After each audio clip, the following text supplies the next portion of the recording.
Chapter ৩৩১ দি অ্যাকার্সড। পরনে কালো রাজকীয় পোশাক, শ্যারন তার রক্তহীন ঠোঁট কামড়ে ধরল আর মাথা কাত করে ম্যারিকের দিকে তাকাল। সে আলতো করে মাথা নাড়াল। ম্যারিক নিজের 2 হাত এক করে ধরল আর তার মনের ভেতরের পাগলামিটা কিছুটা লুকানোর চেষ্টা করে বলল, তুমি প্রিজনার পাথওয়ে সম্পর্কে জানো, তাই না? হ্যাঁ, বিয়ন্ডার সার্কেলে আমি এর কথা শুনেছি। ক্লাইন খুব স্পষ্টভাবে উত্তর দিল। অবশ্যই এই বিয়ন্ডার সার্কেল বলতে সে নাইট হকস আর ট্যারোট ক্লাবকেই বোঝাচ্ছিল। সে মনে মনে একটা দীর্ঘশ্বাস ফেলে এই কথাটুকু যোগ করল। ম্যারিক মনে হলো কিছু একটা মনে করার চেষ্টা করছে, আর সে প্রায় 20 সেকেন্ড চুপ করে থাকল। জানালার বাইরে থেকে ঘোড়ার গাড়ির চাকার কংক্রিটের রাস্তার ওপর দিয়ে চলার ছন্দময় শব্দ ভেসে আসছিল। সে তার অগোছালো বাদামি চুলে হাত বুলিয়ে নিল, আর তার মুখে একটা অদ্ভুত বিকৃত ভঙ্গি ফুটে উঠল।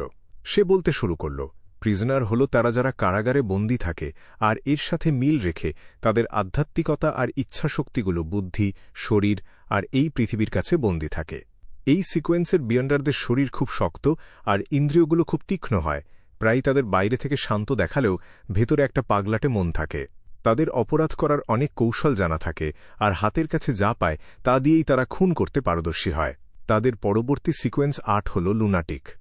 আমি বিশ্বাস করি তুমি এটা সম্পর্কে জানো না, কারণ 7টি অর্থোডক্স চার্চের মতো বিয়ন্ডার সংগঠনগুলো এই ব্যাপারে পুরোপুরি জানে না। সেই গোপন সংগঠনের সদস্যরা এমন ক্ষমতার অধিকারী যা তোমার কল্পনারও বাইরে।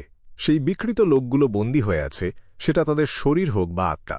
শুধু মিডিয়ামশিপ বা ভাগ্য গণনার ওপর নির্ভর করে তাদের কাছ থেকে কোনো দরকারি তথ্য পাওয়া খুব কঠিন। শ্যারন আর আমি অনেক দিন ধরে এসব সহ্য করেছি, আর অনেক সময় অপেক্ষা করার পর আমরা এই বাঁধন থেকে মুক্ত হওয়ার পথ খুঁজে পেয়েছি আর সফলভাবে পালিয়ে এসেছি। এই পাথওয়ের সব বিয়ন্ডাররাই অভিশপ্ত, আর তাদের মধ্যে পাগলামির বৈশিষ্ট্য থাকে। তাই আমরা 7টি বড় চার্চের ওপর নির্ভর করতে চাইনি। তা করলে আমরা আমাদের সব স্বাধীনতা হারাতাম, আমাদের আর কিছুই অবশিষ্ট থাকত না। ও আচ্ছা, ব্যাপারটা তাহলে এই ক্লাইনের কাছে সবকিছু এখন পরিষ্কার হল। সে বুঝতে পারল কেন নাইট হক্সের গোপন নথিপত্রে এই পাথওয়ে সম্পর্কে খুব বেশি কিছু লেখা নেই। এমনকি সেখানে প্রিজনার সিকোয়েন্সের পরে সিকোয়েন্স 8 আর 7-এর কথাও উল্লেখ ছিল না। তৎকালীন তার স্তরের বিয়ন্ডার হিসাবে এটা তার জানার কথা ছিল না। ক্লাইন একটু অবাক হয়ে উত্তর দিল, আমি আসলেই প্রিজনার সিকোয়েন্সের পরের অবস্থা সম্পর্কে জানতাম না। ম্যারিক মাথা নাড়াল না। সে তার বাদামি চোখ দিয়ে ক্লাইনের দিকে তাকিয়ে রইল আর বলতে লাগল, একজন প্রিজনারের তুলনায় লুনাটিকের সবচেয়ে বড় বৈশিষ্ট্য হল তারা নিজে থেকেই তাদের বিচারবুদ্ধি বিসর্জন দিতে পারে। তারা নিজেদের ইচ্ছাকে উগ্র হতে দেয়, যাতে তাদের শরীরের শক্তি আর সব দিকের ক্ষমতা বহুগুণ বেড়ে যায়। এই সময়ের মধ্যে তাদের চিন্তা পরিষ্কার থাকে না ঠিকই, তবে তাছাড়া আর কোনো সমস্যা নেই। তারা এমনকি এমন সব বিয়ন্ডার ক্ষমতার বিরুদ্ধে শক্ত প্রতিরোধ গড়ে তুলতে পারে যা মানুষের চিন্তাভাবনা এলোমেলো করে দেয় বা মনকে প্রভাবিত করে। সহজ কথায় বললে, আমি তোমাকে আগে শেষ করে দেব যাতে তুমি আমাকে মারার সুযোগই না পাও। ক্লাইন মনে মনে ম্যারিককে নিয়ে একটু মজা করার লোভ সামলাতে পারল না। এই সিকোয়েন্স থেকে অভিশাপ ধীরে ধীরে কাজ করতে শুরু করে। লুনাটিকরা খুব সহজেই নিয়ন্ত্রণ হারিয়ে ফেলে, ম্যারিক বলল, আর তার মুখের পেশিগুলো কেঁপে উঠল। এটা তো খুবই স্বাভাবিক ব্যাপার। যদি কোনো মানুষের মানসিক অবস্থা দীর্ঘ সময় ধরে খুব নিচের দিকে থাকে, অথবা প্রায়ই যদি অস্বাভাবিক আচরণ করে, তবে অন্যান্য বিয়ন্ডারদের তুলনায় তার নিয়ন্ত্রণ হারানোর সম্ভাবনা বেশি হওয়াটাই তো স্বাভাবিক। ক্লাইন নিজের মতো করে ব্যাপারটা বুঝে নিল। সে মিস শ্যারনের দিকে তাকাল। তার পক্ষে এটা কল্পনা করা কঠিন ছিল যে শ্যারন যখন প্রিজনার বা লুনাটিক সিকোয়েন্সে ছিল তখন তাকে দেখতে কেমন লাগত। পুরোটা সময় শ্যারন একদম ভূতের মতো শান্ত আর গাম্ভীর্য নিয়ে বসেছিল। ক্লাইন কিছু বলছে না দেখে ম্যারিক ধীরে ধীরে শ্বাস ছাড়ল আর বলল, এর পরের সিকোয়েন্স 7 হল ওয়্যারউলফ। তাহলে কি রূপান্তরটা এখান থেকেই শুরু হয়? তবে সাধারণ মানুষের চোখে পাগল প্রিজনার আর মানসিক ভারসাম্যহীন লুনাটিকরা আসলে এই রূপান্তরকামী দানবদের মতোই। আচ্ছা, ওয়্যারউলফ যে সিকোয়েন্স 7 হবে সেটা আমার ধারণার চেয়েও নিচে। ক্লাইনের চিন্তাগুলো হঠাৎ করেই অন্যদিকে চলে গেল। ম্যারিক খেয়াল করল না যে ক্লাইন অন্য কিছু ভাবছে। সে বলতে থাকল, একজন ওয়্যারউলফ হল পুরোপুরি একজন অভিশপ্ত মানুষ। প্রতিবার যখন ক্রিমসন মুন বা রক্তিম চাঁদ পূর্ণিমার রূপ নেয়, তখন তারা তাদের বিবেকের কিছু অংশ হারিয়ে ফেলে, তাদের গায়ে কালো লোম গজায়, আর তাদের রক্তের নেশা চরমে ওঠে।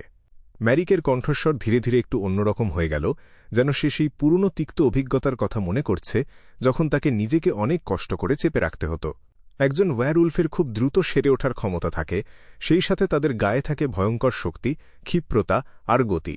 তাদের নখ আর দাঁত এই সিকোয়েন্সের যে কোনো বিয়ন্ডার অস্ত্রের চেয়ে কোনো অংশে কম নয়, আর সেগুলোতে বিষ থাকে। তারা অন্ধকারের সাথে সম্পর্কিত কিছু জাদুও জানে। উদাহরণস্বরূপ, একজন ওয়্যারউলফ যদি কাউকে কাবু করে ফেলে, তবে একটা নির্দিষ্ট সময় পর সেই শিকার তার অনুগত হয়ে যায়। ওয়্যারউলফের বিষ যখন তাদের শরীরে মিশে যায় তখন তারা ওয়্যারউলফের মতো দানব হয়ে যায়, আর সাধারণত এই দানবদের আয়ু খুব কম হয়। ম্যারিকের ব্যাখ্যা শোনার পর ক্লাইন একটা গুরুত্বপূর্ণ সিদ্ধান্তে পৌঁছাল। সিকোয়েন্স 7 স্তরে ওয়্যারউলফ আসলে লড়াই করার ক্ষমতার দিক থেকে গড়পড়তার চেয়ে অনেক উপরে। একজন ওয়্যারউলফ যে পূর্ণিমার রাতে নিজের খুনের নেশা আর রক্তের তৃষ্ণা দমন করতে পারে না, সে দিন দিন আরও নিষ্ঠুর আর বিকৃত হয়ে ওঠে। ধীরে ধীরে তারা একজন সাধারণ মানুষের যে অনুভূতি থাকে তা হারিয়ে ফেলে, ম্যারিক যোগ করল। তার গলায় একটা স্পষ্ট গর্বের ভাব ফুটে উঠল। এটা মিস্টার আজিকের সেই রূপান্তরকামী দানবদের বর্ণনার সাথে একদম মিলে যাচ্ছে। ক্লাইন অবচেতনভাবে মিস শ্যারনের দিকে তাকাল। সে মনে মনে কল্পনা করার চেষ্টা করল শ্যারনকে ওয়্যারউলফ হিসেবে দেখতে কেমন লাগবে। তবে শ্যারনের সেই শীতল দৃষ্টি তাকে প্রায় কাঁপিয়ে দিল, আর সে দ্রুত নিজের মাথা ঘুরিয়ে নিল। ম্যারিক অবচেতনভাবে তার ঠোঁট চাটল। এটা মেয়েদের মতো কোনো প্রলুব্ধকর ভঙ্গি ছিল না, বরং এটা মানুষকে একটা বিপদের সংকেত দিচ্ছিল। এক মুহূর্তের জন্য তার দৃষ্টির মনোযোগ হারিয়ে গেল। সে হয়তো কোনো অজানা স্মৃতির গভীরে তলিয়ে গিয়েছিল। কয়েক সেকেন্ড পরে সে আবার মুখ খুলল।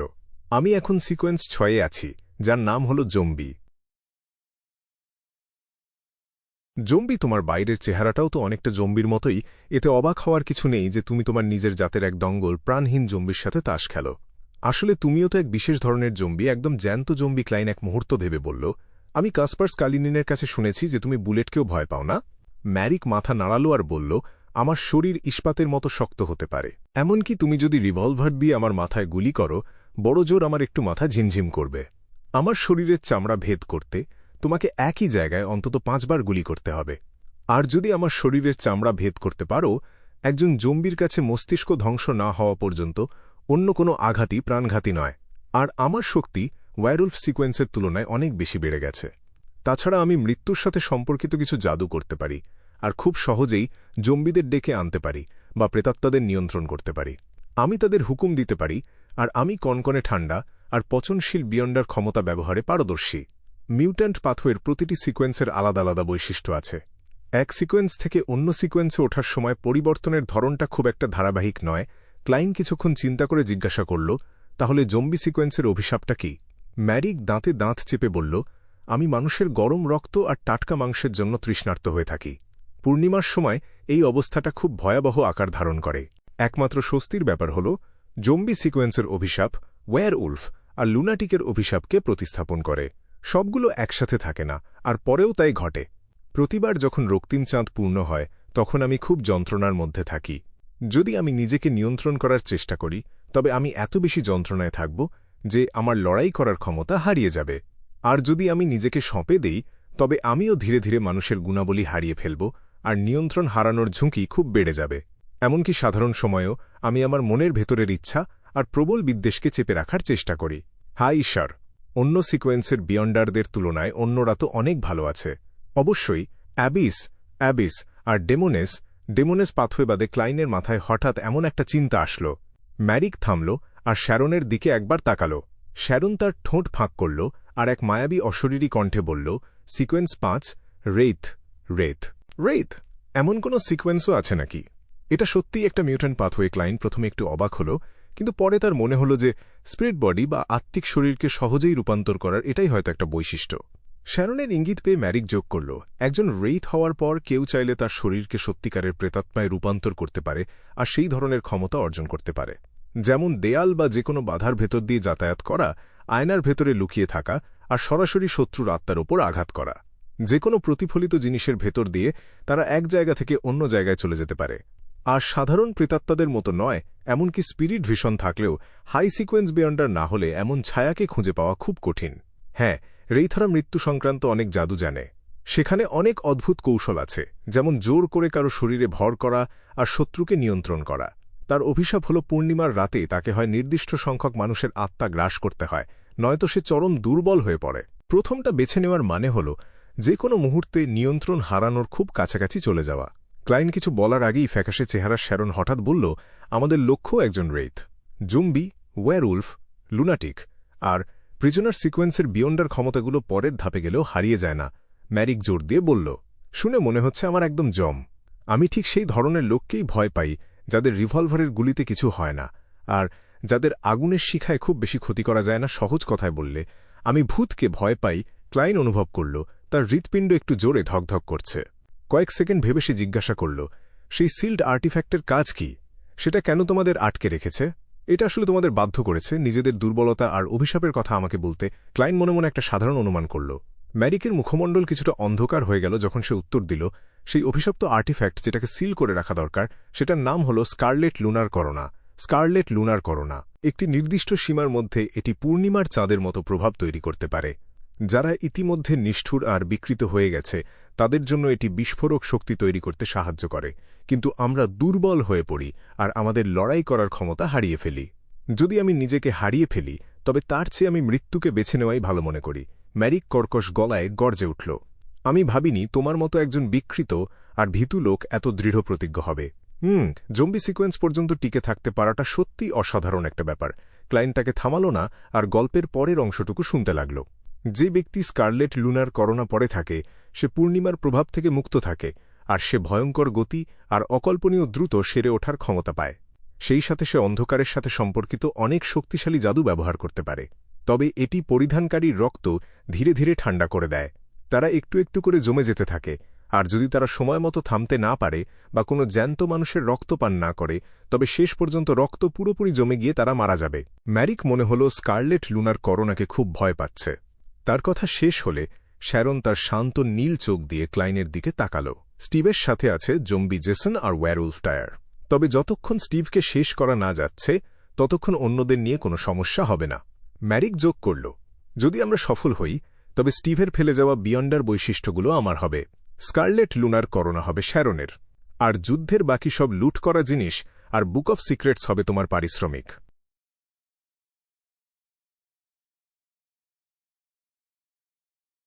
Chapter ৩৩২ notary certificate. দারুণ সব লোভনীয় শর্ত ক্লাইন মোরেত্তি নিজের কানকেই যেন বিশ্বাস করতে পারছিল না। যদিও সবচেয়ে মূল্যবান জিনিসগুলো হল সেই সিকোয়েন্স ৫-এর বিয়ন্ডার ক্যারেক্টারিস্টিক এবং বিশেষ ক্ষমতা সম্পন্ন সেই শক্তিশালী সিল্ড আর্টিফ্যাক্ট, তবে বাকিগুলোও কিন্তু খুব একটা খারাপ নয়।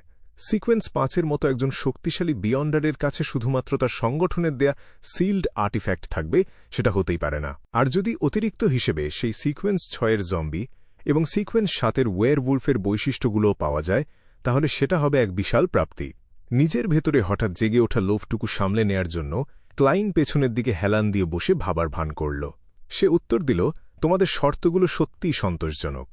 এরপর সাথে সাথেই সে একটা পাল্টা প্রশ্ন ছুঁড়ে দিল, এই শামান কিং ক্লারম্যানকে আর তার বুক অফ সিক্রেটসে আসলে কি ধরনের তথ্য লেখা আছে? ম্যারিক নিজের কপাল টিপতে টিপতে বলল, শামান কিং শব্দটা যেমন একজন হাই সিকোয়েন্স পদমর্যাদাকে বোঝায় তেমনি এটা এমন একজন অসাধারণ মানুষকেও নির্দেশ করে যে অন্ধকার, চাঁদ আর রহস্যময় জগতের ক্ষমতাগুলোকে নিয়ন্ত্রণ করতে পারে। এমন কেউ যে নিজের সমসাময়িকদের চেয়ে অনেক বেশি শক্তিশালী। ক্লারম্যান ছিলেন ঠিক তেমনি একজন মানুষ এবং একই সাথে সেই উচ্চপদস্থ পদের অধিকারীও।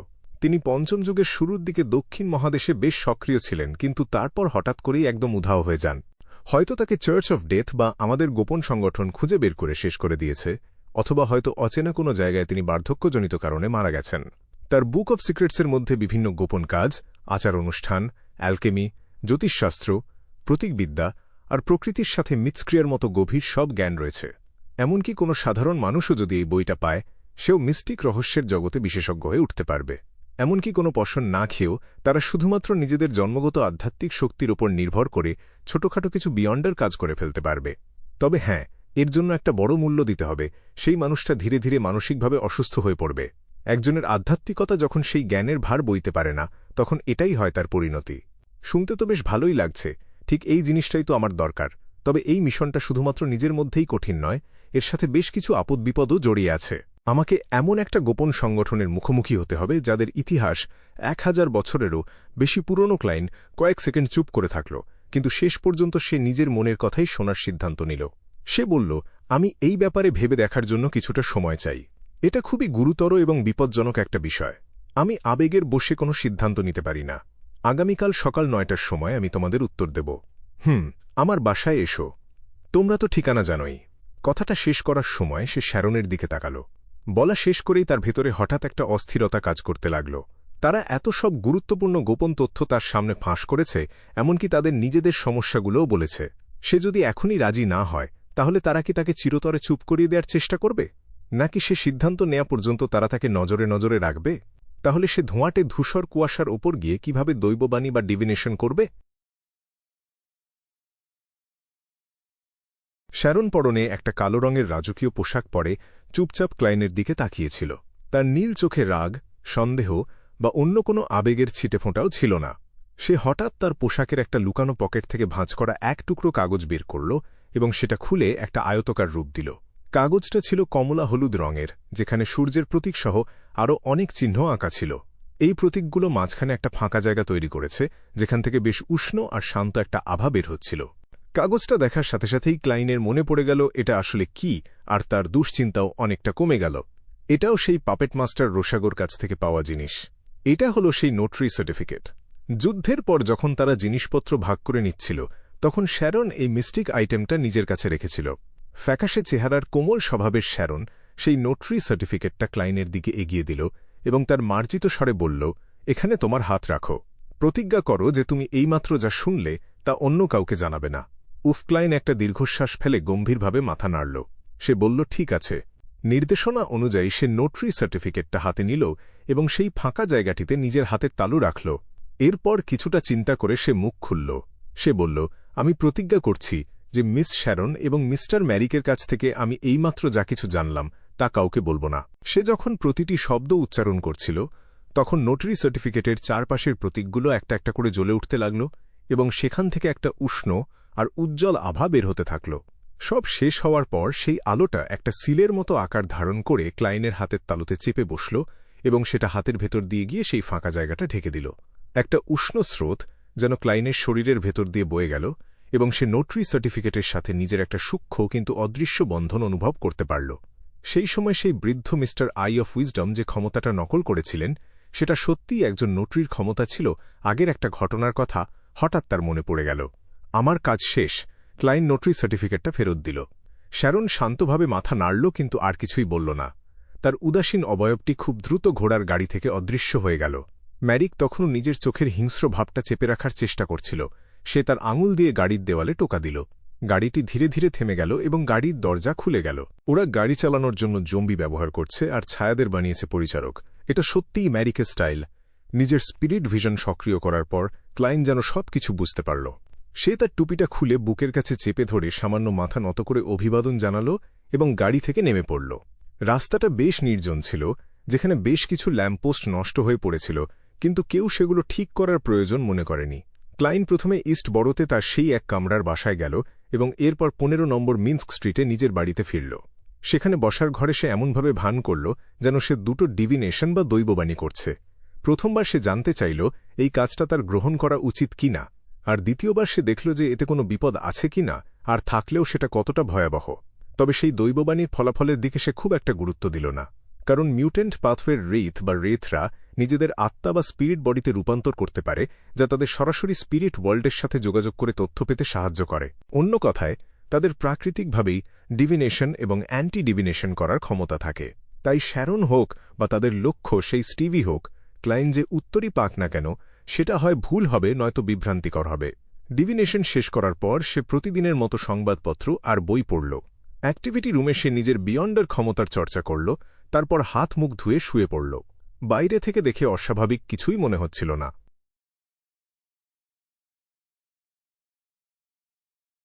ভোর রাত 4:10 ক্লাইন হঠাৎ জেগে উঠল এবং বিছানা থেকে লাফ দিয়ে নামল।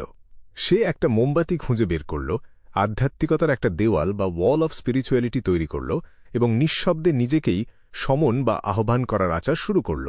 এরপর সে ঘড়ির কাঁটার উল্টো দিকে 4 পা হাঁটল এবং ধোঁয়াটে ধূসর কুয়াশার ওপর চলে গেল। তবে সে তার নিজের প্রার্থনার উত্তর দিতে কোনো তাড়াহুড়ো করল না। দ্য ফুলের সেই উঁচু পিঠের চেয়ারে বসে ক্লাইন সেই লম্বা ব্রোঞ্জ টেবিলের উপরিভাগের দিকে মনোযোগ দিল। সে সেখানে অল ব্ল্যাক আই, এজিকের তামার বাঁশি বা Azik's copper whistle, black emperor card এবং সেই রাজদণ্ড হাতে ধরা রসিলের এক অন্ধকার আর মহিমান্বিত অবয়ব দেখতে পেল। তার ঠোঁটের কোণে একটা হাসি ফুটে উঠল এবং সে ডান হাত বাড়িয়ে সেই কার্ড অফ ব্লাসফেমিটা উল্টে দিল। যা আমি দেখতে পাই না, তা আমাকে আঘাত করতে পারে না। কাগজ আর কলম তৈরি করার পর সে তার সেই পোখরাজ পেন্ডুলামটা হাতে নিল এবং তার আগের দুটো ডিভিনেশন আবার করল।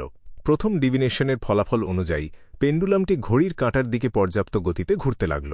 তার মানে এই কাজটা গ্রহণ করা যেতে পারে, তবে এটা একদম আবশ্যিক কিছু নয়। দ্বিতীয় ডিভিনেশনের ফলাফল হিসেবে সেই পোখরাজ পেন্ডুলামটি ঘড়ির কাঁটার উল্টো দিকে ঘুরল, তবে সেটা বেশ জোরে এবং ঘন ঘন ঘুরতে লাগল। ক্লাইনের বুঝল যে এখানে বিপদ আছে, বেশ বড় বিপদই আছে, কিন্তু যদি সঠিকভাবে সামলানো যায় তবে এটা প্রাণঘাতী হবে না। কয়েক সেকেন্ড চুপ থাকার পর ক্লাইনের আগেকার একটা ধারণার কথা মনে পড়ে গেল। হয়তো প্রতিটি ম্যাজিশিয়ানকেই পারফর্ম করতে হয়, তা না হলে এই পশনের নাম তো মেজ হতে পারত, ম্যাজিশিয়ান কেন? কখনোই প্রস্তুতি ছাড়া পারফর্ম করো না। এই কথাটার মূল চাবিকাঠি হল নিজেকে প্রস্তুত রাখা এবং সেই সাথে পারফর্ম করা, আর এটা হয়তো শুধু যুদ্ধের ক্ষেত্রেই প্রযোজ্য নয়। শত্রুর মনোযোগ সরিয়ে দেয়া আর দর্শকদের তালি পাওয়া, এই দুটো ধারণাই তো একটা পারফরম্যান্সের ওপর ভিত্তি করে টিকে থাকে। যতক্ষণ পর্যন্ত আমি সঠিক সমাধান খুঁজে পাচ্ছি, নিজেকে ভালোভাবে আড়াল করতে পারছি এবং সবকিছু নিখুঁতভাবে সামলাতে পারছি, ততক্ষণ রোজ স্কুল অফ থটের পক্ষে আমাকে খুঁজে পাওয়া বেশ কঠিন হবে। অনেকগুলো চিন্তা ক্লাইনের মাথার ভেতর দিয়ে খেলে গেল। এইমাত্র পাওয়া দৈববাণীর ফলাফলের সাথে মিলিয়ে সে দ্রুত একটা সিদ্ধান্তে পৌঁছে গেল। দ্য ফুলের সেই উঁচু পিঠের চেয়ারে হেলান দিয়ে বসে সে সেই আকাশচুম্বী প্রাচীন প্রাসাদ আর বিশাল ধূসর কুয়াশার দিকে তাকিয়ে মৃদু হাসল। তাহলে একটা দুর্দান্ত পারফরম্যান্সই হোক, এই বলে সে অল ব্ল্যাক আই আর অ্যাজেক্স কপার হুইসেলটা নিল এবং নিজের প্রার্থনার উত্তর দিল। পরদিন ছিল বৃহস্পতিবার সকাল। ক্লাইন সকালেই বাজার করে নিয়ে এসেছিল এবং নিজের হাতে ফেনা পটার স্টাইলে নুডলস তৈরি করল, যা অনেকটা মাংসের সস দিয়ে মাখানো নুডলসের মতো। সে দরজার কাছে গিয়ে মেইলবক্স থেকে আজকের সংবাদপত্রটা বের করে নিল। নুডলস খেতে খেতে সে ব্যাকলুন্ড মর্নিং পোস্টের পাতায় বিয়ন্ডারদের একটা সভার নোটিশ দেখতে পেল। যেমনটা ভেবেছিলাম, উত্তেজনাকর পরিস্থিতি একটু শান্ত হতেই আবার সভাগুলো শুরু হয়ে গেছে। ক্লাইন মনে মনে হেসে নিজেকেই বলল। 9টার সময় সে তার পকেট ঘড়িটা বের করে খুলে দেখল। এরপর সে সেই জনশূন্য বসার ঘরে জানালার দিকে মুখ করে বলল, আমি সাহায্য করতে রাজি আছি। শর্তগুলো ঠিক তেমনই থাকবে যেমনটা তোমরা বলেছিলে, তবে সেটা তখনই সম্ভব যদি তোমরা আমাকে আরও কয়েকটা দিন সময় দাও। সে কিছুক্ষণ চুপ থেকে আবার হেসে উত্তর দিল, আমার কিছু প্রস্তুতির দরকার আছে। বসার ঘরে ক্লাইন ছাড়া আর কেউ ছিল না, কিন্তু হঠাৎ সেখানে এক কাল্পনিক কণ্ঠস্বর শোনা গেল, ঠিক আছে, তোমার প্রস্তুতি শেষ হলে সরাইখানায় একবার দেখা করো।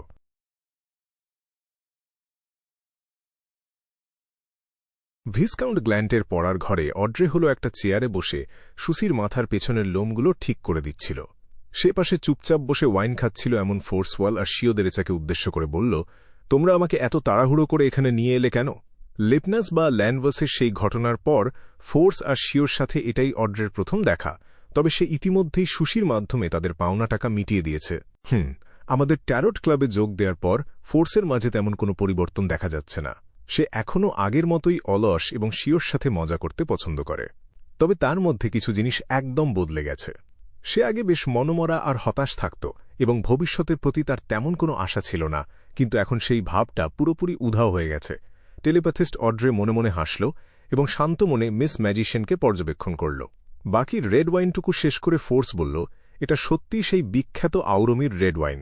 আগে আমি যেগুলো খেয়েছি তার চেয়ে এটা অনেক ভালো। এর প্রতিটি স্তর আলাদাভাবে বোঝা যায় এবং প্রতিটি স্তরের স্বাদও ভিন্ন। সে তার ওয়াইন গ্লাসটা নামিয়ে রেখে বলল, আজ বিকেলেই সেই সভাটা হবে যেখানে হয়তো স্পেকটেটর আর সাইকোলজি অ্যালকেমিস্টসদের সম্পর্কে কিছু সূত্র পাওয়া যেতে পারে। তাই না কি? এত তাড়াহুড়ো কেন? অড্রে অবাক হয়ে জিজ্ঞেস করল।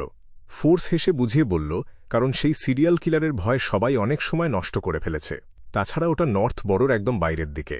বিকেলের দিকে নাইট হক্সরা সবচেয়ে বেশি রিল্যাক্স থাকে। ঠিক আছে। অড্রে হালকা করে মাথা নাড়ল এবং আর কোনো প্রশ্ন করল না। একই সাথে তার নজর সারা ঘরে ঘুরে বেড়াল এবং সে মনে মনে একটা দীর্ঘশ্বাস ফেলল। আগের তুলনায় শিও এখন ফোর্সের চেয়েও অনেক বেশি চুপচাপ হয়ে গেছে। ঠিক সেই মুহূর্তে ভিসকাউন্ট গ্ল্যান্ড হেসে উঠে বলল, অড্রে, আমিও তোমাদের সাথে যাব। কেন? অড্রে উত্তরটা জেনেও জিজ্ঞেস করল। গ্ল্যান্ড নিজের গলা পরিষ্কার করে বলল, কারণ আমি ইতিমধ্যেই অ্যাপোথক্যারির ফর্মুলাটা পেয়ে গেছি। এখন আমার শুধু কিছু উপাদান অদলবদল করা দরকার। আমার ভল্টে প্রয়োজনীয় দুটো উপাদান নেই। ওহ, ভালো কথা। ফোর্সি এটা আমার কাছে বিক্রি করেছে 300 পাউন্ড। সে গ্যারান্টি দিয়েছে যে এটা একদম আসল। 300 পাউন্ড? আমার তো মনে পড়ছে তুমি এটা মিস্টার ওয়ার্ল্ডের কাছ থেকে মাত্র 230 পাউন্ড দিয়ে কিনেছিলে। অড্রে না তাকিয়ে পারল না ফোর্সের দিকে।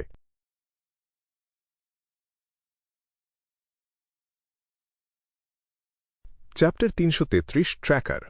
নর্থ বরো শহরতলি এলাকার একটি পরিত্যক্ত হতে যাওয়া 3তলা মেডিকেল স্কুল বিল্ডিং। বিকেল 3টা বাজে তখন, কিন্তু কুয়াশা আর মেঘের দাপটে পুরো ব্যাকল্যান্ড শহরটা এমন অন্ধকার হয়ে আছে যেন এখনই একটা বড়সড় ঝড় আসবে। জরাজীর্ণ বারান্দার ভেতর দিয়ে জানলা গলে ম্লান আলো তেরছাভাবে ভেতরে এসে পড়েছে। সবকিছু এমন শান্ত আর ক্ষতবিক্ষত দেখাচ্ছিল যে কারো মনে হবে জায়গাটা খুব অদ্ভুত আর ভুতুড়ে। অড্রে হল এই নিয়ে দ্বিতীয়বার এখানে এসেছে, তাই আগের মতো অতটা ভয় ভয় লাগছিল না তার। সার্জিক্যাল ক্যাপ আর বড় একটা মাস্ক পরে সে এদিক ওদিক মাথা ঘুরিয়ে দেখছিল। স্বভাববশত সে চারপাশের পরিবেশ আর এই জায়গার সব খুঁটিনাটি খুঁটিয়ে লক্ষ্য করছিল। ভাইকাউন্ট গ্ল্যান্ট তার পাশেই হাঁটছিল আর ধীরে ধীরে বেশ ভীত হয়ে পড়ছিল। সে আর থাকতে না পেরে নিচু গলায় ফিসফিস করে বলল, আমার কেন জানি মনে হচ্ছে এই জায়গাটা কেমন জানি অদ্ভুত। এখানে কি কোনো খারাপ ভূত থাকতে পারে? রহস্যবিদ্যার একজন ভক্ত হিসেবে সে বিয়ন্ডার জগতের দরজায় মাত্র পা রেখেছে। এখন পর্যন্ত সে বিয়ন্ডারদের ক্ষমতার মধ্যে শুধু ফোর্স ওয়ালকে দেয়াল ভেদ করে চলে যেতে আর একটা দরজা খুলে বেরিয়ে আসতে দেখেছে। অশরীরী আত্মা বা প্রেতাত্মার অস্তিত্ব আসলেই আছে কিনা তা নিয়ে সে এখনও নিশ্চিত নয়। তবে এর মানে এই নয় যে সে এই ধরনের দানবদের ভয় পায় না। ফোর্স ওয়াল তার দিকে তাকিয়ে এক পলক দেখে নিয়ে নিজের হাসি চেপে রাখল। সে বলল, এই গ্যাদারিংয়ে যারা অংশ নেয় তাদের বেশিরভাগই বিয়ন্ডার। এখানে যদি সত্যিই কোনো খারাপ আত্মা বা ভূত থাকত তবে তারা অবশ্যই খুব খুশি হতো, কারণ তাদের কাছে ভূত মানেই হল কোনো জাদুর উপকরণ অথবা কোনো আজ্ঞাবহ চাকর।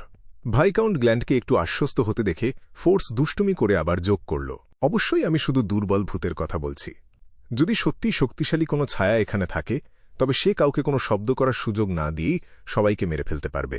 আর তুমি যদি পালানোর চেষ্টাও করো তবে দেখবে এই 3 তলার মধ্যেই শুধু ছোটাছুটি করছ, বের হতে পারছ না।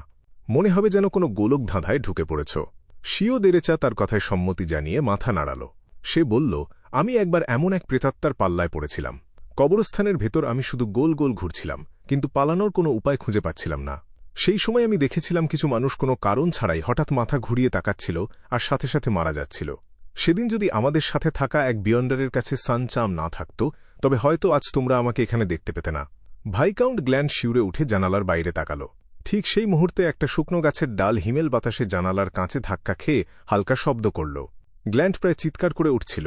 সে ভয় কুঁকড়ে 2 বিয়ন্ডার ফোর্স আর শিওর একদম কাছাকাছি চলে গেল। অড্রে তার হাসি চেপে রেখে একপাশ থেকে শান্তভাবে এই দৃশ্য দেখছিল। সে মনে মনে ভাবল, আমি মিস্টার ফুলের সাথে দেখা করেছি, যিনি প্রায় একজন ঈশ্বরের সমান। আমি ঈশ্বর পরিত্যক্ত দেশ সিটি অফ সিলভার সম্পর্কে জানি। আমি অন্ধকার গভীরতার সব ধরনের ভয়াবহ দানবদের কথা শুনেছি। আমি কেন প্রেতাত্মা বা ছায়াকে ভয় পাব? তবে আমি সত্যি বলতে এখনও কোনো ভূতের দেখা পাইনি। ছি, অড্রে, তুমি এসব কি ভাবছ? এই ধরনের কিছুর সামনে না পড়াই ভালো। যতক্ষণ না আমি এমন ক্ষমতার একজন সাইকিয়াট্রিস্ট হতে পারছি যে অন্য প্রাণীদের প্রভাবিত করতে পারে, অথবা এমন কোনো জাদুর জিনিস পাচ্ছি যা দিয়ে ভূত বা দানবদের আটকে রাখা যায়। ভয়ে তারা 4 জনই নিজেদের হাঁটার গতি বাড়িয়ে দিল আর দ্রুত আজকের গ্যাদারিংয়ের জায়গায় পৌঁছে গেল। ভেতরে ঢোকার আগে ফোর্স সুযোগ বুঝে একটু ঝুঁকে শিও দেরেচার কানে কানে ফিসফিস করে বলল, একটু আগে তুমি আমার সাথে বেশ ভালো তাল মিলিয়েছ। এত তাড়াতাড়ি এমন একটা গল্প বানিয়ে ফেললে যে অন্যকে ভয় পাইয়ে দেওয়ার জন্য যথেষ্ট। ভাইকাউন্ট গ্ল্যান্টের মাস্কের বাইরের অংশটুকু দেখো, ভয়ে ফ্যাকাশে হয়ে গেছে লোকটা। শিও তার দিকে ফিরে ফ্যালফ্যাল করে তাকিয়ে উত্তর দিল, আমি কোনো গল্প বানাইনি। ব্যাকল্যান্ডে আসার আগে আমার সাথে সত্যি এমনটা ঘটেছিল। ফোর্স এক মুহূর্তের জন্য স্তব্ধ হয়ে গেল। তারপর সে অবাক হয়ে জিজ্ঞেস করল, সত্যি বলছ? আমি কেন মিথ্যে বলব? শিওর মাস্কে ঢাকা মুখটা দেখে তার বিভ্রান্তি বোঝা যাচ্ছিল। ফোর্স মাথা ঘুরিয়ে 2 কদম এগিয়ে যেতেই হঠাৎ শিউরে উঠল।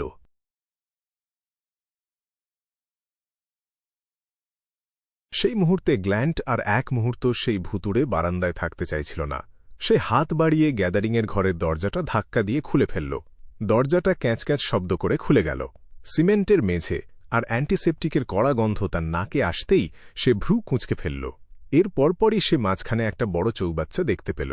সেটা একটা পরিষ্কার হলুদ তরল দিয়ে পূর্ণ ছিল, আর তার ভেতর কিছু অবয়ব ভাসছিল।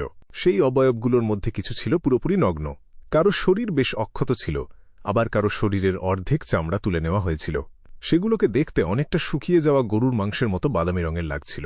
সেগুলো আসলে মানুষের মৃতদেহ। আহ! ঘরের ভেতর এক পুরুষের তীক্ষ্ণ আর্তনাদ প্রতিধ্বনিত হল। সাথে সাথে সবার নজর গ্ল্যান্টের ওপর গিয়ে পড়ল। চৌবাচ্চার চারপাশে ঘিরে থাকা সাদা কোট পরা মানুষগুলো সবাই তার দিকে তাকাল। তারাও সার্জিক্যাল ক্যাপ আর বড় মাস্ক পরেছিল, শুধু তাদের চোখ আর শরীরের সামান্য চামড়া দেখা যাচ্ছিল। গ্ল্যান্টের শরীর একটু টলমলে হয়ে গেল।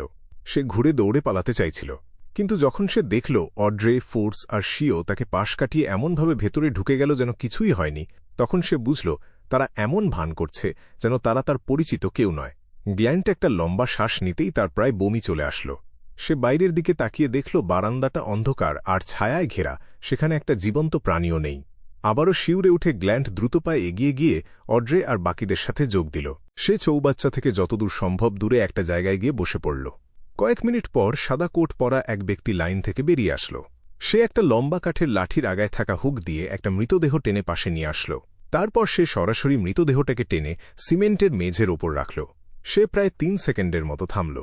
এরপর একটা স্ক্যালপেল বের করে মৃতদেহের তলপেট চিরে ফেলল। কাটা অংশটা যত গভীর হচ্ছিল, ভেতর থেকে হঠাৎ একটা ঠান্ডা আর কর্কশ কণ্ঠস্বর শোনা গেল, গ্যাদারিং শুরু করা হোক। গ্ল্যান্ট হাত দিয়ে নিজের মাস্কটা চেপে ধরল। তার গলাটা কয়েকবার নড়ল, সে কোনোমতে বমি আটকে রাখল।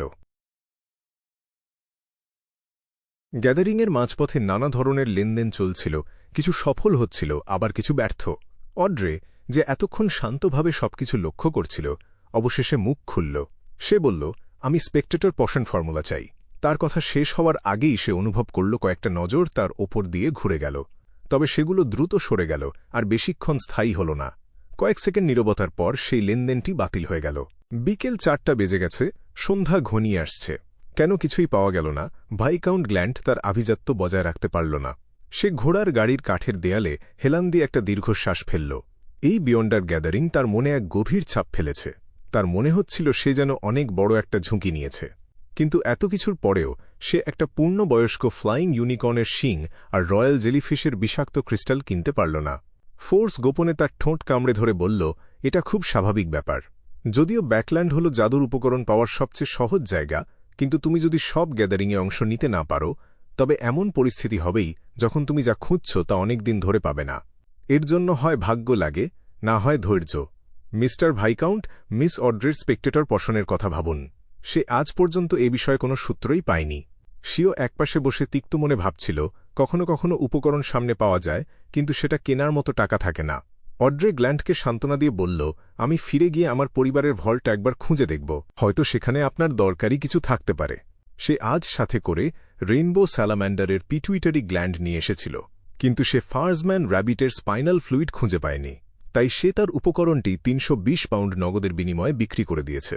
সুশির উন্নতির জন্য প্রস্তুতির অংশ হিসেবে সে এই টাকাটা হাতে রাখল। গ্ল্যান্ট মাথা নাড়াল।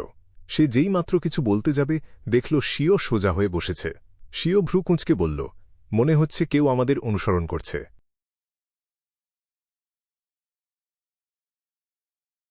আমি তোমার সিক্সথ সেন্সের ওপর ভরসা করি। এখন আমাদের কি করা উচিত? ফোর্স চারদিকে তাকিয়ে জিজ্ঞেস করল। অনুসরণ করছে? আমাদের কেন অনুসরণ করবে? আমরা শুধু একটা বিয়ান্ডার আইটেম বিক্রি করেছি আর কয়েকশো পাউন্ড নগদ পেয়েছি। কেউ যদি ডাকাতি করতে চায়, তবে আমাদের তো তালিকার শীর্ষে থাকার কথা নয়। যদিও গ্ল্যান্ট একদম নতুনের মতো আচরণ করছিল, কিন্তু আমরা তো তেমনটা করিনি। তাছাড়া গ্যাদারিংয়ের আয়োজক সদস্যদের নিরাপত্তার জন্য অনেক কিছু করেছিল, যাতে কেউ কাউকে অনুসরণ করতে না পারে। যদি না যে লোকটা ট্র্যাকার পাঠিয়েছে সে নিজেই ওই আয়োজক হয়। গতবার সবকিছু স্বাভাবিক মনে হয়েছিল। এই দুইবারের মধ্যে পার্থক্যটা কোথায়? অড্রের মাথায় হঠাৎ একটা বুদ্ধি আসল।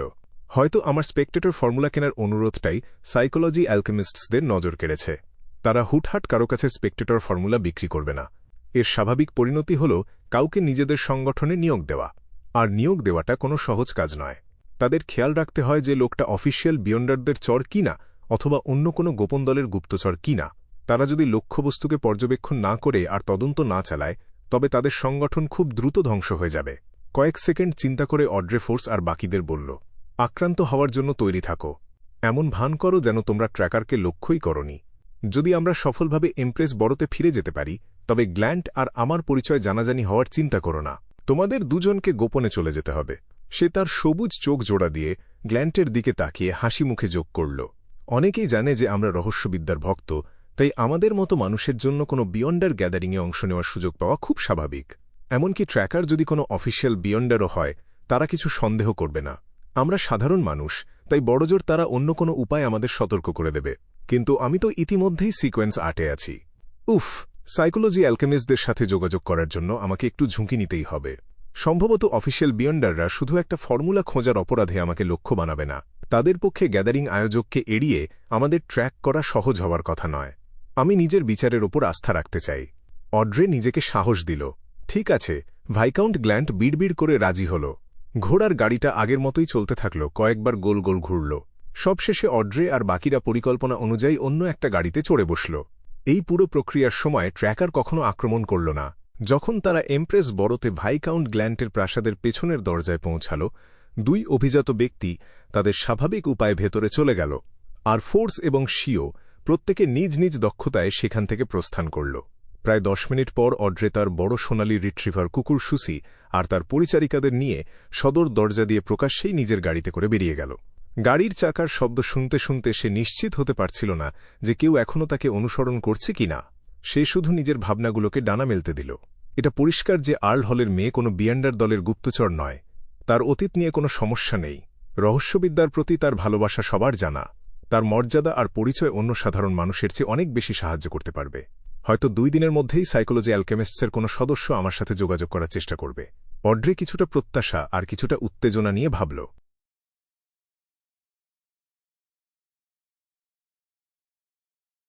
যদিও ক্লাইন মোরেত্তি বলেছিল সে প্রস্তুতি নিচ্ছে, কিন্তু সে 2 দিন কোয়েলা ক্লাবে এমনভাবে কাটিয়েছে যেন কিছুই হয়নি। এমনকি সে ঘোড়সওয়ারি শিক্ষক, তালিম আর অন্যদের সাথে তাস খেলে কয়েক শলি জিতেও নিয়েছে। ঘুমানোর আগে সে লয়ার জার্গেনের বাড়ির সামনে গিয়ে দেখে আসতে ভুলল না যে সেখানে আলো জ্বলছে কিনা। সে বিড়ালটিকে খাবারও দিয়ে আসল। শুক্রবার রাত 8টার সময় সে তার লোহার মাস্কটা মুখে লাগাল। কালো রঙের হুডওয়ালা আলখাল্লা পরে সে বৃদ্ধ মিস্টার আই অফ উইজডমের বসার ঘরে প্রবেশ করল।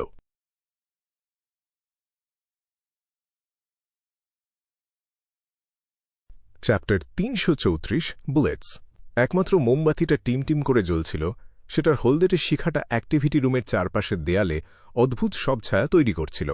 পালানোর সবচেয়ে সহজ রাস্তাটা আগে মনে মনে ঠিক করে নিল ক্লাইন মোরেত্তি। তারপর নিজের চারপাশটা একবার ভালো করে দেখে নিল। সে আই অফ উইজডমকে দেখতে পেল, যার গালের চামড়ায় গভীর ভাঁজ স্পষ্ট। পাশে বসেছিল সেই গোলগাল মোটা মুখের ওষুধ প্রস্তুতকারক।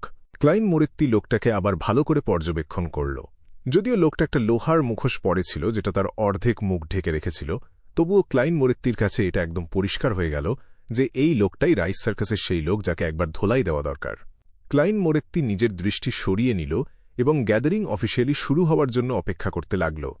আর্টিজানের সমর্থনপ্রাপ্ত নারী বিয়ন্ডার এই ভিড়ের মধ্যে নিজেকে খুব ভালোভাবে লুকিয়ে রেখেছিল, তাই সে কথা বলার আগে ক্লাইন মোরেত্তি নিশ্চিত হতে পারছিল না যে সে আদৌ এখানে উপস্থিত আছে কিনা। কয়েক মিনিট পর আই অফ উইজডম তার মাথা উঁচু করে দেয়ালের ঘড়িটার দিকে তাকাল এবং একটু হাসল। আজকে এখানে অনেক মানুষ জমেছে, সে বলল। চলো শুরু করা যাক। তার কথা শেষ হওয়ার আগেই মোটা মুখের ওষুধ প্রস্তুতকারক তাড়াহুড়ো করে কথা বলে উঠল। আমার একটা এক্সপেরিমেন্টের জন্য একটা বিয়ন্ডার প্রাণী দরকার। সবচেয়ে ভালো হয় যদি সেটা কোনো পশু হয় এবং সেটাকে যদি আগে থেকেই বেঁধে রাখা হয়। এমন কোনো প্রাণী হতে হবে যেটা খুব বেশি বিপজ্জনক নয়। পশু জাতের কোনো বিয়ন্ডার প্রাণী? ক্লাইন মোরেত্তি মনে মনে একটু নড়ে চড়ে বসল। তার মনে পড়ল সার্কাস থিয়েটারে এই ওষুধ প্রস্তুতকারক যা বলেছিল। যতটুকু মনে পড়ছে, লোকটা নাকি পশুদের মনের কথা পড়তে পারত। সে তো কেবল একজন ওষুধ প্রস্তুতকারক, অথচ তার এমন অদ্ভুত ক্ষমতা আছে, এবং সে এমনকি একটা পশুজাতের বিয়ন্ডার প্রাণীও কিনতে চাইছে। আমি তাকে স্প্রিং অফ এলভস ম্যারোক্রিস্টাল বিক্রি করার পর নিশ্চয়ই সে সব উপাদান জোগাড় করে পরবর্তী সিকোয়েন্সে চলে গিয়েছে। অন্যভাবে বললে, ওষুধ প্রস্তুতকারকের পরের সিকোয়েন্সটা কি বন্য পশুদের নিয়ন্ত্রণ করার সাথে সম্পর্কিত? নিজের কাছে থাকা তথ্যের উপর ভিত্তি করে ক্লাইন মোরেত্তি একটা অনুমান করার চেষ্টা করল। ঠিক সেই মুহূর্তে একজন অংশগ্রহণকারী বিদ্রূপের সুরে ওষুধ প্রস্তুতকারককে উত্তর দিল। কে নিজের কাছে একটা বিয়ন্ডার প্রাণী পুষে রাখবে? এটা যেমন বিপজ্জনক, তেমনি এটা খুব সহজে ধরা পড়ে যাওয়ার ভয় থাকে। তার চেয়ে কি এটা বেশি সহজ আর নিরাপদ নয় যে প্রাণীটাকে মেরে ফেলে সেটার বিয়ন্ডার উপাদানগুলো নিয়ে নেওয়া? মোটা মুখের ওষুধ প্রস্তুতকারক লোকটা এমন ছিল যে সে তর্কে হার মানতে চাইত না। সে সাথে সাথে পাল্টা বিদ্রূপ করল। কি বোকার মতো কথা! তুমি কখনোই গ্যারান্টি দিতে পারবে না যে একটা বিয়ন্ডার প্রাণীর শরীরে ঠিক সেই বিয়ন্ডার উপাদানটাই আছে যেটা তোমার দরকার, কিংবা তুমি ওটা নিশ্চিতভাবে বিক্রি করতে পারবে। তার চেয়ে বরং ওটাকে পোষ মানিয়ে নিজের সাহায্যকারী হিসেবে ব্যবহার করা অনেক ভালো। এতে তোমার শক্তি কয়েক গুণ বেড়ে যাবে। কথা বলতে বলতে তার গলা আস্তে আস্তে নিচু হয়ে এল। তার মনে হল সে হয়তো খুব জরুরি কোনো গোপন কথা ফাঁস করে দিয়েছে।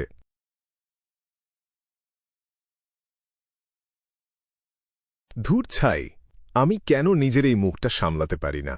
ওষুধ প্রস্তুতকারক মনে মনে নিজেকে একটা চড় কষাল। যেমনটা ভেবেছিলাম ঠিক তেমনটাই ক্লাইন মোরেত্তি আলতো করে মাথা নাড়াল। এটা নিশ্চিত যে ওষুধ প্রস্তুতকারকের এই অনুরোধ কেউ পূরণ করতে পারল না। এখানে উপস্থিত বেশিরভাগ মানুষই ছিল লো সিকোয়েন্স বিয়ন্ডার, এবং ব্যাকলুন্ডে তাদের সামাজিক অবস্থান খুব একটা উঁচুতে নয়। তাদের যেখানে নিজেদের অস্তিত্ব টিকিয়ে রাখতেই সারাক্ষণ সতর্ক থাকতে হয়, সেখানে শখ করে একটা বিয়ন্ডার প্রাণী পোষা তাদের জন্য প্রায় অসম্ভব। তাছাড়া সবচেয়ে বড় কথা হল, বন্য বিয়ন্ডার প্রাণীরা সাধারণত মানুষের প্রতি খুব আক্রমণাত্মক হয়। এমন কোনো প্রাণীর সাথে দেখা হওয়া মানেই হয় মানুষটা মরবে নয়তো প্রাণীটা। তাই যদি কেউ ওটাকে জ্যান্ত ধরতে চায়, তবে তার একটা শক্তিশালী দল দরকার, কিংবা নিজেকে এতটাই শক্তিশালী হতে হবে যেন সে শত্রুকে পুরোপুরি কাবু করতে পারে। অবশ্য এর বাইরেও কিছু বিশেষ বিয়ন্ডার থাকতে পারে যাদের এমন কিছু অদ্ভুত ক্ষমতা আছে যা এই পরিস্থিতির জন্য উপযুক্ত। খানিকটা হতাশ হয়ে ওষুধ প্রস্তুতকারক হালকা করে কাশল এবং বলল, আমি বেশ কয়েক বোতল ওষুধ সাথে নিয়ে এসেছি। তোমরা সবাই এগুলোর কার্যকারিতা সম্পর্কে জানো। যদি কারো এগুলো দরকার হয়, তবে গ্যাদারিং শেষ হওয়ার কিছুক্ষণ আগে আমাকে জানাতে পারো। ক্ষত সারানোর কিছু ওষুধ, নিজেকে হিংস্র করে তোলার ওষুধ, আর সেই বিশেষ ক্ষেত্রে নিজের ক্ষমতা বাড়ানোর ওষুধ। ক্লাইন মোরেত্তি মনে মনে লোকটাকে নিয়ে একটু রসিকতা করল। সে মৃদু হাসল এবং একটা পরামর্শ দিল, তুমি একটা সিকোয়েন্স ৯-এর ফর্মুলা কিনতে পারো, সেটার জন্য দরকারি বিয়ন্ডার উপাদানগুলো জোগাড় করতে পারো, এবং তারপর সেই পশনটা বানিয়ে তোমার পছন্দের প্রাণীকে খাওয়াতে পারো। এইভাবে তোমার কাছে একটা সিকোয়েন্স ৯-এর বিয়ন্ডার প্রাণী থাকবে, এবং তুমি পরবর্তী পশনগুলো দিয়ে ওটাকে আরও উন্নত করে তুলতে পারবে। অবশ্যই এটা তখনই সম্ভব যদি তোমার কাছে যথেষ্ট টাকা থাকে, এবং যদি সেই প্রাণীটা নিয়ন্ত্রণ হারিয়ে পাগল হয়ে যায়, তবে সেটা সামলানোর ক্ষমতা তোমার থাকে।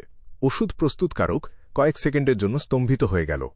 খানিকক্ষণ পর সে বলল, বড্ড বেশি বিলাসিতা হয়ে যাবে এটা। নিজের জন্য টাকা জমানো আর বিয়ন্ডার উপাদান খুঁজে পাওয়াটাই আমার জন্য যথেষ্ট কঠিন। তাছাড়া কোনো পশুকে পশম খাওয়ানোর পর সেটা নিয়ন্ত্রণ হারিয়ে ফেলার সম্ভাবনা অনেক বেশি। সফল হওয়ার আগে হয়তো আমাকে কয়েকবার চেষ্টা করতে হবে। যার কাছে সোনার খনি আছে বা যার নিজের ব্যাংক আছে, কেবল সেই এমন কাজ করতে পারে। আমাদের ট্যারোট ক্লাবের মিস জাস্টিস সম্ভবত একটা বিয়ন্ডার প্রাণী পোষেন। ক্লাইন মোরেত্তি হঠাৎ ওষুধ প্রস্তুতকারকের জন্য একটু করুণা বোধ করল। কেউ যদি কেবল টাকা উপার্জনের কথা ভাবে, তবে লো সিকোয়েন্স বিয়ন্ডারদের মধ্যে ওষুধ প্রস্তুতকারকদের জন্য প্রচুর সম্পদ জমানো সবচেয়ে সহজ। সমস্যা হল অফিসিয়াল বিয়ন্ডাররা তাদের ওপর খুব সহজে নজরদারি করতে পারে। আরও কয়েকটা লেনদেন হওয়ার পর ক্লাইন মোরেত্তি ইচ্ছা করেই গলার স্বর নিচু করে রাখা একটা কণ্ঠ শুনতে পেল। আমি এবার কেবল একটা বিয়ন্ডার অস্ত্র নিয়ে এসেছি। এখানে 50টা বুলেট আছে যেগুলোর আলাদা আলাদা ক্ষমতা আছে। এগুলোর মধ্যে 20টার গায়ে সান ডোমেনের চিহ্ন এবং প্রতীক খোদাই করা আছে, যা একটি সম্পূর্ণ চার্ম তৈরি করেছে। এগুলো প্রেতাত্মা জাতীয় দানবদের ধ্বংস করতে ব্যবহার করা যায়। এগুলোর রেইথ এবং শ্যাডোর অনেক বেশি ক্ষতি করতে পারে, তাই এদেরকে পিউরিফাইং বুলেট বলা হয়। বাকি 20টা বুলেট হল কলুষিত প্রাণীদের জন্য, যাদের বলা হয় ডেমন হান্টিং বুলেট। বাকি 10টা বুলেট শয়তান ঘরানার দানবদের বিরুদ্ধে কাজ করে, যাদের এক্সোরসিজম বুলেট বলা হয়। এগুলোর কার্যকারিতা 18 মাস বা তার বেশি সময় পর্যন্ত থাকবে। 50টা বুলেটের দাম 500 পাউন্ড অথবা বারবারিয়ান পশন ফর্মুলা। এর সাথে সঠিক মাপের একটা রিভলভারও ফ্রিতে দেওয়া হবে। গতবার আমার দেওয়া পরামর্শ অনুযায়ী তারা সত্যিই এই বুলেটগুলো বানিয়েছে। দেখে মনে হচ্ছে এগুলো সাধারণ বিয়ন্ডার অস্ত্রের চেয়ে অনেক বেশি জটিল। পুরো এক সেট বানাতে তাদের বেশ লম্বা সময় লেগে গেল। ক্লাইন মোরেত্তি অন্য কাউকে সুযোগ না দিয়ে সরাসরি বলল, আমার কাছে বারবারিয়ান পশন ফর্মুলা আছে। ঠিক এই সময়ে একজন বেশ লম্বা মানুষ একটা দাম হাঁকাল, 550 পাউন্ড। বর্তমান যুগে একটা রিভলভার হল ব্যবহার করা এবং সাথে নিয়ে ঘোরার জন্য সবচেয়ে সুবিধাজনক বিয়ন্ডার অস্ত্র। নিজের লুকিয়ে রাখা সেই নারী বিয়ন্ডারের কণ্ঠে চাপা আনন্দ খেলে গেল। সে বলল, স্যার, আমি দুঃখিত, আমি বারবারিয়ান ফর্মুলাটাই নিতে চাই। 600 পাউন্ড। লোকটা আবার দাম বাড়িয়ে দিল। না, এটা টাকার ব্যাপার নয়। আর্টিজানের সমর্থনপ্রাপ্ত নারী বিয়ন্ডার ক্লাইন মোরেত্তির দিকে একবার তাকাল। ঠিক আছে, ডিল ফাইনাল। কিন্তু দয়া করে ফর্মুলাটা ওল্ড মিস্টার আই অফ উইজডমের কাছে দিন যেন তিনি এটা যাচাই করতে পারেন। যাক, বাঁচা গেল। ভালোই হয়েছে যে আমি ব্ল্যাক এম্পারর কার্ডটা পেয়েছিলাম। তা না হলে আজকে এমন একজন মানুষের মুখোমুখি হওয়ার পর যে এত নির্দয়ভাবে দাম বাড়িয়ে দিতে পারে, আমার নির্ঘাত অনেক টাকা লোকসান হয়ে যেত। ক্লাইন মোরেত্তি তার আলখাল্লাটা একটু গুছিয়ে নিয়ে ভেতরের পকেট থেকে আগে থেকেই লিখে রাখা বারবারিয়ান ফর্মুলাটা বের করল এবং একবার দেখে নিল। Sequence 8 barbarian. প্রধান উপাদান গ্রাস অফ ম্যাডনেস, একটা ল্যান্ড রাইনোসোরাসের শিংয়ের মাঝখানের ক্রিস্টাল। আনুষঙ্গিক উপাদান একটা গভীর রেখাওয়ালা আখরোট, একটা ফ্র্যাগ্রেন্স হর্নেট গ্রাস, 10 মিলিলিটার পপুলার গাছের ছাল ভেজানো রস, 100 মিলিলিটার মদ। সবকিছু ঠিক আছে কি না নিশ্চিত হওয়ার পর ক্লাইন মোরেত্তি কাগজটা ভাঁজ করে অ্যাটেন্ডেন্টের হাতে দিল। আগের মতোই আই অফ উইজডম তার সেই ছোট ছোট হীরা বসানো আংটিটা বের করল। সে একজন নোটারির বিয়ন্ডার ক্ষমতার অনুকরণ করল এবং নিশ্চিত করল যে ফর্মুলাটা সঠিক। এই বৃদ্ধ যখন ঘোষণা করল যে ফর্মুলাটা সঠিক, তখন আর্টিজানের সমর্থনপ্রাপ্ত নারী বিয়ন্ডার স্বস্তির নিঃশ্বাস ফেলল। সে তালুর সমান বড় একটা বর্গাকার লোহার বাক্স বের করল। অ্যাটেন্ডেন্ট যখন ফর্মুলাটা তাকে দিল, সে খুব আগ্রহ নিয়ে সেটা খুলে কয়েকবার পড়ল, যেন সে ওটা এখনই মুখস্থ করে ফেলবে। অন্যদিকে ক্লাইন মোরেত্তি চট করে বাক্সটা খুলে ভেতরে দেখল। ধাতব বাক্সের ভেতরে 3 ধাপে বুলেটগুলো সাজানো ছিল। এক সারির বুলেটগুলো থেকে হালকা সোনালি আভা বের হচ্ছিল, যেন সেগুলোকে এইমাত্র গরম পানি থেকে তোলা হয়েছে। আর এক সারির বুলেটগুলো পুরোপুরি রূপালী রঙের এবং সেগুলোর ওপর নকশা করা ছিল, যা দেখতে একই সাথে শীতল কিন্তু পবিত্র লাগছিল। যে সারিতে সবচেয়ে কম বুলেট ছিল সেগুলো পিতল রঙের ওপর সোনালি চমক দিচ্ছিল। সে অস্পষ্টভাবে সেগুলোর গায়ে খোদাই করা বেশ কিছু চিহ্ন এবং প্রতীক দেখতে পেল। হ্যাঁ, এগুলো আসল মিস্টিকজম বা রহস্যবিদ্যার জ্ঞান ব্যবহার করে ক্লাইন মোরেত্তির বুলেটগুলো চিনে নেওয়ার ক্ষমতা ছিল। সে বাক্সের ঢাকনাটা লাগিয়ে দিল এবং ওটা নিজের আলখাল্লার ভেতরের পকেটে রেখে দিল। ফ্রি পাওয়া রিভলভারটা তেমন বিশেষ কিছু ছিল না। বন্দুকটার বডি ছিল গাঢ় পিতল রঙের এবং হাতলটা তৈরি করা হয়েছিল আখরোট কাঠ দিয়ে। যেহেতু পুলিশি তল্লাশির সময় সে তার কাঁধের হোলস্টারটা হারিয়ে ফেলেছিল, তাই ক্লাইন মোরেত্তিকে রিভলভারটা কোমরে গুঁজে কাপড়ে ঢেকে রাখতে হল। লেনদেন শেষ করে সে অ্যাক্টিভিটি রুমের চারদিকে একবার তাকাল এবং ইচ্ছা করেই গলা চড়িয়ে বলল, আমার সান হোলি ওয়াটার এবং সান স্যাক্রেড অ্যাম্বলেমের মতো শক্তিশালী পবিত্র করার কিছু জিনিস দরকার।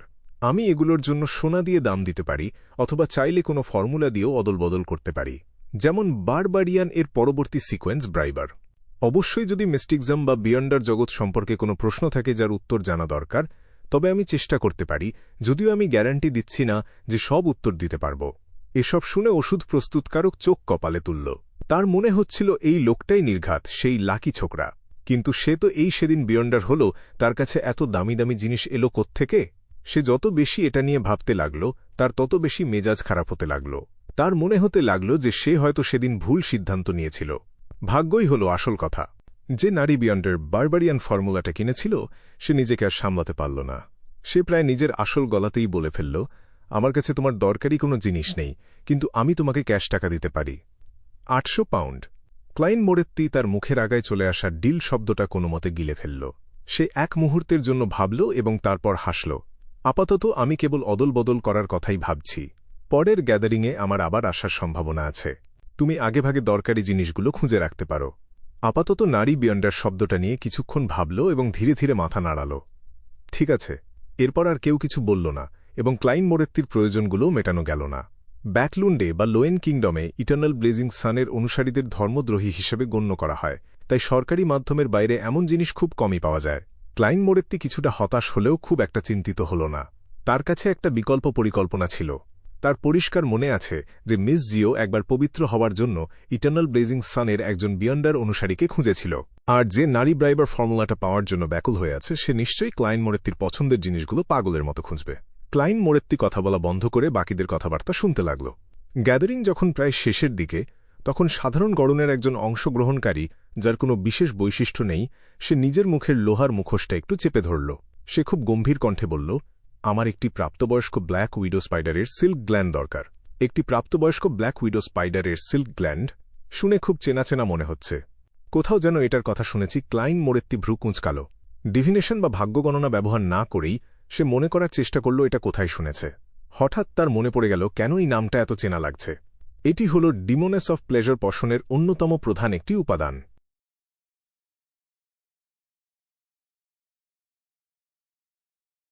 চ্যাপ্টার 335, এক্সপ্লোরিং ওয়েডি স্ট্রিট। প্লেজার বা আনন্দ হল ডেমোনাস পাথের সিকোয়েন্স 6। ক্লাইন যখন ম্যাডাম শ্যারনের আত্মার সাথে যোগাযোগ করেছিল, তখনই সে এর পুরো ফর্মুলাটা পেয়ে গিয়েছিল। যদিও এই ধরনের স্মৃতি হুট করে মনে করা বেশ কঠিন কাজ, আর ক্লাইনকে মাঝে মাঝেই ড্রিম ডিভিনেশনের সাহায্য নিতে হতো সব কথা পরিষ্কারভাবে মনে করার জন্য। তবে এই অতিপ্রাকৃত পানীয় বা পোষণের মূল উপাদানের নাম শুনতেই তার মাথায় চট করে সব মনে পড়ে গেল। সে সেই ক্রেতার দিকে একবার আর চোখে তাকাল। গায়ের রং, শরীরের গঠন, কণ্ঠস্বর আর মাস্কের আড়ালে থাকা মুখের আদল দেখে ক্লাইন নিশ্চিত হল যে লোকটা আসলেই একজন পুরুষ। ডেমোনাস অফ প্লেজার হওয়ার ঠিক আগের সিকোয়েন্স হল উইচ বা ডাইনি। সেই ধাপে পৌঁছানোর পর তারা নারী হোক বা পুরুষ, সবাই শেষ পর্যন্ত নারীতে রূপান্তরিত হয়ে যায়।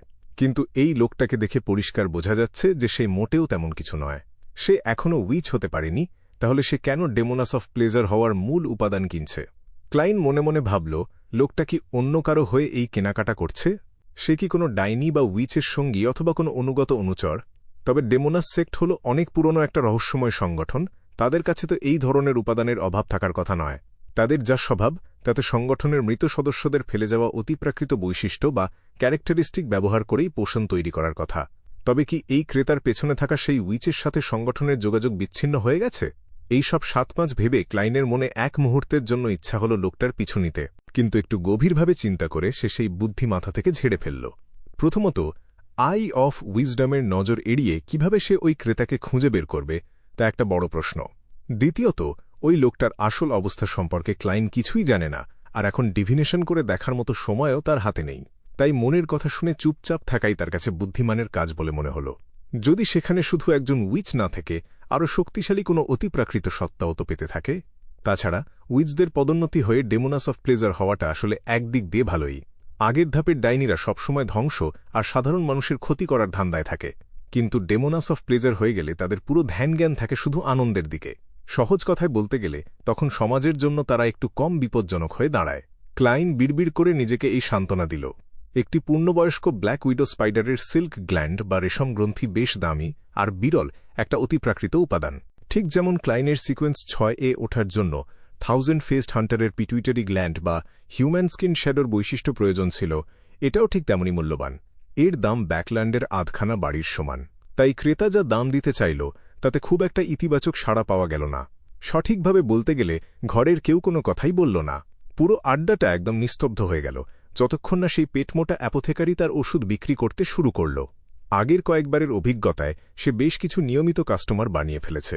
3 মিনিটেরও কম সময়ে সে তার সব মালপত্র বিক্রি করে দিয়ে নগদ 50 পাউন্ডের বেশি কামিয়ে নিল। আই অফ উইজডম যখন আড্ডা শেষ করার ঘোষণা দিল তখন সবাই একে একে আলাদা আলাদা রাস্তা দিয়ে নির্দিষ্ট সময়ের ব্যবধানে বেরিয়ে যেতে শুরু করল।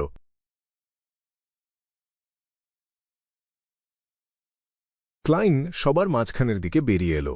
একটা নিরিবিলি রাস্তায় পৌঁছে সে তার ছদ্মবেশ খুলে ফেলল। সেই কনকনে ঠান্ডা আর পচা দুর্গন্ধময় রাতের মধ্যেই সে সোজা রওনা দিল ইস্ট বারোর দিকে। ব্ল্যাক পাম স্ট্রিটে পৌঁছানোর পথে সে একটা আন্ডারআর্ম হোলস্টার বা বগলের নিচে ঝোলানো পিস্তল রাখার খাপ কিনে নিল। এরপর সে তার ভাড়া করা এক কামরার ফ্ল্যাটে গিয়ে ঢুকল। এক মুহূর্ত বিশ্রাম না নিয়ে সে তার রিভলভারটা বের করল। অতিপ্রাকৃত বুলেটের ধাতব বাক্সটা খুলে সে একে একে তার রিভলভারে লোড করতে শুরু করল। সে 2টো পিউরিফাইং বুলেট, 2টো ডেমন হান্টিং বুলেট আর একটা এক্সরসিজম বুলেট নিল। খুব সাবধানে সে সেগুলো চেম্বারে ভরল। একটা পোজ নিয়ে সে পরখ করে দেখল যে রিভলভারটা ঠিকঠাক কাজ করছে কিনা। তারপর সে ওটা তার বগলের হোলস্টারে গুঁজে দিয়ে বাকি প্রস্তুতিতে মন দিল। লোহার চুরুটের বাক্সে রাখা অল ব্ল্যাক আই বা কুচকুচে কালো চোখটার কোনো নড়চড় হয়েছে কি না সে পরীক্ষা করে দেখল। আজিকে তামাটে বাঁশিটা সে বুলেটের সেই ধাতব বাক্সের ভেতর রাখল। হোলি নাইট পাউডারের সাহায্যে সে বাক্সের ওপর একটা স্পিরিচুয়াল দেওয়াল তৈরি করে দিল, যাতে ওই রহস্যময় বাঁশিটার উপস্থিতি ঢাকা পড়ে যায়। 3টা কবজ বা চার্মের অবস্থান আর আকৃতি ঠিকঠাক দেখে নিয়ে ক্লাইন একবার গ্রে ফগের উপরে গেল ডিভিনেশন করতে। সব ঠিক আছে দেখে সে তার হ্যাটটা মাথায় দিয়ে আবার বেরিয়ে পড়ল। তার গন্তব্য হল ব্রিজের দক্ষিণ দিকের ভার্ডি স্ট্রিটের 32 নম্বর বাড়ি। ঠিক এই বাড়ি থেকেই সেই চোরটা মাস্টার কি বা জাদুকরি চাবিটা খুঁজে পেয়েছিল। সেখানে হয়তো অ্যাপ্রেন্টিস বা শিক্ষানবিশ ফর্মুলার কোনো ক্লু পাওয়া যেতে পারে, অথবা এর সাথে সম্পর্কিত অন্য কোনো জিনিস। ক্লাইন অনেকদিন ধরেই এখানে আসার কথা ভাবছিল, কিন্তু তার সন্দেহ ছিল যে ওই বাড়িতে যে লোকটা করুণভাবে মারা গিয়েছিল সে হয়তো কোনো প্রেতাত্মা বা রাইত হয়ে সেখানে ঘুরে বেড়াচ্ছে। যতক্ষণ না সে পিউরিফাইং বুলেট কিনতে পেরেছিল ততক্ষণ সে এখানে পা রাখার সাহস করেনি। একজন জাদুকর বা ম্যাজিশিয়ান কখনোই প্রস্তুতি ছাড়া কোনো কাজ করে না। দিনের শেষ স্টিম সাবওয়ে বা বাষ্পচালিত পাতাল রেলে চড়ে ক্লাইন ব্রিজের দক্ষিণে পৌঁছে গেল। সেখান থেকে একটা পাবলিক ঘোড়ার গাড়িতে করে সে ভার্ডি স্ট্রিটের কাছাকাছি নামল। তখন অনেক রাত হয়ে গিয়েছে আর ব্যাকল্যান্ডের আকাশ থেকে ঝিরঝিরে হিমশীতল বৃষ্টি পড়ছে। রাস্তায় লোক নেই বললেই চলে। গ্যাস ল্যাম্পের আলো জানালার কাঁচের ওপর পড়া বৃষ্টির পানিতে ঝাপসা হয়ে এক মায়াবী পরিবেশ তৈরি করেছে। ক্লাইন এলাকাটা একবার ঘুরে দেখল আর 32 নম্বর বাড়িটার অবস্থা বোঝার চেষ্টা করল। সে সন্তর্পণে বাড়িটার পাশে গিয়ে দাঁড়াল। দোতলার ব্যালকনিতে চড়ে সে খুব সহজেই ভেতরে ঢুকে পড়ল। আগের সেই চোরটা ব্যালকনির দরজা এমনভাবে নষ্ট করে গিয়েছিল যে ওটা আর ঠিকমতো বন্ধ হতো না। ক্লাইন সাথে করে মাস্টার কি বা জাদুকরি চাবিটা নিয়ে আসেনি। তার ভয় ছিল যে ওই চাবিটা এখানে কোনো অস্বাভাবিক কাণ্ডকারখানা ঘটিয়ে ফেলতে পারে। ভেতরের ঘরগুলো বেশ সাজানো গোছানো। একটা লম্বা করিডোর দিয়ে দোতলার 2টো ব্যালকনি যুক্ত করা হয়েছে। করিডোরের 2 পাশে বেডরুম, বাথরুম আর বসার ঘরগুলো সাজানো। ব্যালকনি দিয়ে আসা চাঁদের লালচে আলোয় ক্লাইন দেখল যে সব কটা দরজা হা করে খোলা। নানা ধরনের জিনিসপত্র মেঝেতে এলোমেলোভাবে ছড়িয়ে ছিটিয়ে পড়ে আছে। বোঝাই যাচ্ছে যে আগের সেই চোরটা সব নিয়ে যেতে পারেনি, তাই দামি জিনিসের খোঁজে সবকিছু ওলটপালট করে দিয়ে গেছে। কিন্তু চোরটার কাছে যেহেতু জাদুকরি চাবি ছিল, তার তো দরজা ভাঙার কোনো দরকার হওয়ার কথা নয়। ক্লাইন একটা একটা করে ঘর দেখতে শুরু করল, যদি কোনো অতিপ্রাকৃত জিনিসের সন্ধান পাওয়া যায়। বেশ কিছুক্ষণ খোঁজাখুঁজি করেও হাতে কালো গ্লাভস পরা ক্লাইন যখন কোনো সাফল্য পেল না, তখন সে সিঁড়ির দিকে এগিয়ে গেল। 2 পা এগোতেই হঠাৎ তার সামনে একটা ছায়া ভেসে উঠল।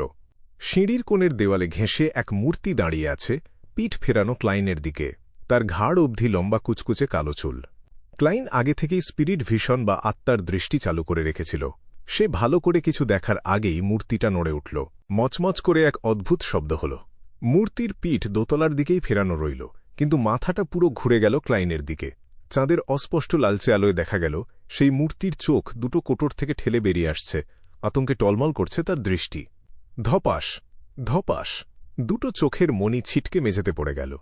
ব্যাস, মূর্তিটার মাথাটা ঘাড় থেকে খসে কাঠের সিঁড়ির ওপর আছড়ে পড়ল। ক্লাইন একদম শান্তভাবে দৃশ্যটা দেখল। সে বুঝতে পারল যে লোকটা অনেক আগেই মরে গেছে, তার মধ্যে প্রাণের কোনো স্পন্দন নেই। পুরো ঘটনাটা তার কাছে একটা সস্তা নাটকের মতো মনে হল। লোকটার পুরনো কালো পোশাক আর ওপরের তলার খোলা ঘরগুলো দেখে ক্লাইন আন্দাজ করল যে এও নিশ্চয়ই কোনো চোর। আগের চোরটার মতো এ অতটা ভাগ্যবান ছিল না। ক্লাইনের মাথায় একটা চিন্তা খেলে গেল। তবে কি ওই জাদুকরি চাবিটাই এই বাড়ির বিপদকে আটকে রেখেছিল, আর ওটা সরিয়ে ফেলতেই সব অশুভ শক্তি মাথা চাড়া দিয়ে উঠেছে? ক্লাইন তার রিভলভারটা বের করল। সেটাকে ফায়ারিং পজিশনে এনে হ্যামারটা টেনে কক করল। পা টিপে টিপে সে সেই লাশের দিকে এগিয়ে গেল। সে নিচে বসে লাশটা একটু পরীক্ষা করে দেখল। লোকটার ঘাড়টা একদম মোটকে দেওয়া হয়েছে, এছাড়া আর তেমন কোনো ক্লু পাওয়া গেল না। কিছুক্ষণ ভেবে ক্লাইন উঠে দাঁড়াল আর খুব সাবধানে সিঁড়ি দিয়ে নিচে নামতে শুরু করল। কাঠের সিঁড়ি হওয়া সত্ত্বেও তার পায়ের কোনো শব্দ হল না। 1 পা, 2 পা, 3 পা, পুরো সিঁড়িটা নেমে সে নিচের তলায় পা রাখল।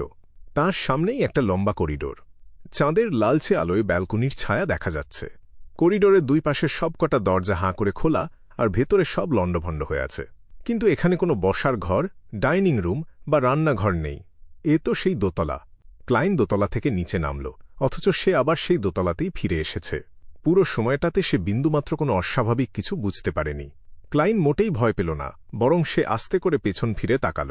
তার পেছনে সিঁড়িটা নিচে নেমে গেছে।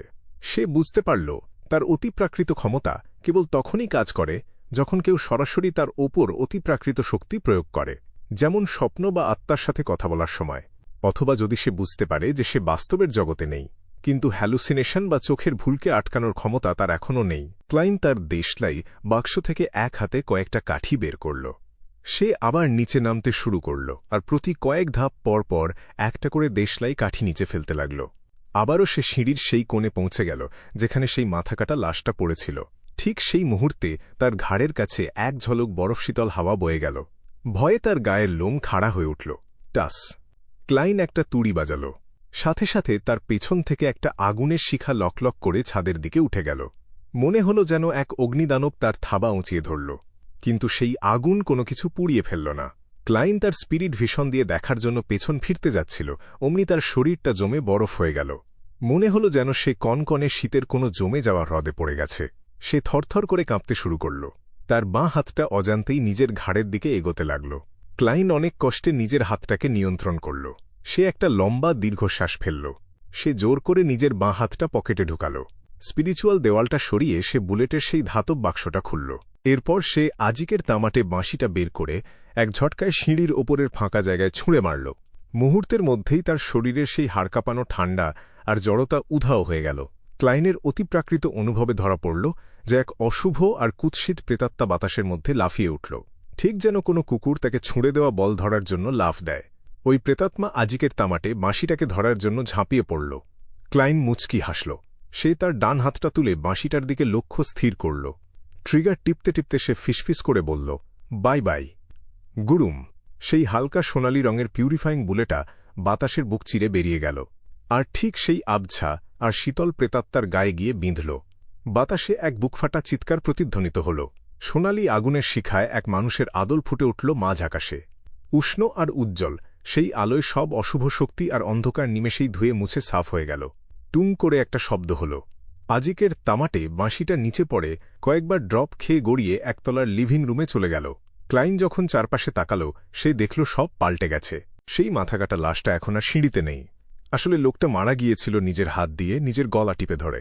ক্লাইন একটু হাসল আর ভাবল, প্রস্তুতি থাকলে সবকিছুই কত সহজ হয়ে যায়। সে আবার সিঁড়ি দিয়ে নিচে নামল। এবার সে সফলভাবে একতলায় পৌঁছাতে পারল আর আজিকের বাঁশিটা কুড়িয়ে নিল। সে ওটা 2 বার বাতাসে দোলালো দেখার জন্য যে আরও কোনো ভূতপ্রেত আশেপাশে আছে কিনা।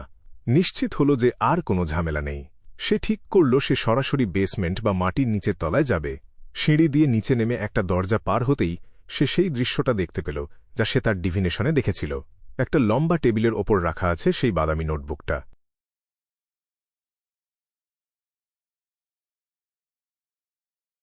চ্যাপ্টার 336, দি এব্রাহাম ফ্যামিলি। মাস্টার কি আর হীরা বসানো সেই রূপলি পকেট ঘড়িটা চোর নিয়ে গেছে ঠিকই, কিন্তু বাকি সবকিছু ঠিক আগের মতোই আছে। ক্লাইন মোরেত্তি চারপাশটা একবার দেখে নিল। ঠিক যেমনটা সে তার স্বপ্নে দেখেছিল, ঘরটা একদম তেমনই দেখাচ্ছে।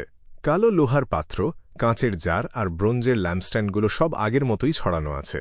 সেগুলোতে বসানো মোমবাতিগুলো অনেক আগেই নিভে গেছে। ক্লাইন মোরেত্তি তার স্পিরিট ভিশন আর আধ্যাত্মিক বোধশক্তি ব্যবহার করে বোঝার চেষ্টা করল এখানে বিশেষ কিছু আছে কিনা, কিন্তু সে বুঝতে পারল যে এগুলো সবই খুব সাধারণ জিনিস। এগুলোর মধ্যে আধ্যাত্মিকতার কোনো চিহ্নই অবশিষ্ট নেই। তবে আগের চেয়ে এখানে একটা জিনিস একটু বেশিই আছে। ক্লাইন মোরেত্তি তার কালো গ্লাভস পরা বাম হাতটা বাড়িয়ে দিয়ে বড় টেবিলটার উপরিভাগ স্পর্শ করল। তার আঙুলের সাথে সাথেই অনেকটা ধুলো লেগে গেল। সে খুব সাবধানে কিছু প্রাথমিক গণনা বা ডিফিনেশন করার চেষ্টা করল, কিন্তু কোনো গুপ্ত কক্ষ বা লুকিয়ে রাখা ড্রয়ারের সন্ধান পেল না ক্লাইন। তাই সে তার পুরো মনোযোগ দিল সেই বাদামি রঙের নোটবুকটার দিকে। সে খুব সাবধানে পাতা উল্টাল এবং প্রথম পৃষ্ঠার লেখাগুলো তার চোখে পড়ল। সেখানে লেখা ছিল, অভিশপ্ত এক পরিবারের উত্থানের ইতিহাসে এটি যুক্ত হতে যাচ্ছে। আমি প্রতিটি গুরুত্বপূর্ণ পয়েন্ট মনে রাখতে চাই। ভবিষ্যতের বংশধরেরা দয়া করে আমার বলা প্রতিটি শব্দ মনে রেখো। সেখানে লেখাগুলো পড়ে ক্লাইন মনে মনে ভাবল, বেচারা। সিকোয়েন্স 9-এর পশন খাওয়ার কয়েক মুহূর্ত পরেই নিয়ন্ত্রণ হারিয়ে তুমি মারা গেলে, এটা খুবই দুঃখজনক। আব্রাহাম পরিবারের সেই উজ্জ্বল গৌরব এখন কেবল কিছু শব্দ হয়েই টিকে আছে। ক্লাইন মনে মনে বিড়বিড় করে নোটবুকটা পড়তে থাকল আর দ্রুত পাতা উল্টাতে লাগল। একবার এই নোটবুকটার মূল্য নিশ্চিত হয়ে গেলে সেটা নিয়ে সে চলে যাওয়ার পরিকল্পনা করল। এখানে সে আর এক মুহূর্তও থাকতে চাইল না। নোটবুকের পরবর্তী অংশে লেখা ছিল, আমরা, এই আব্রাহাম পরিবার, চতুর্থ যুগের অন্যতম শক্তিশালী অভিজাত বংশ ছিলাম। আমরা ছিলাম টিউডর রাজবংশের প্রধান সমর্থক।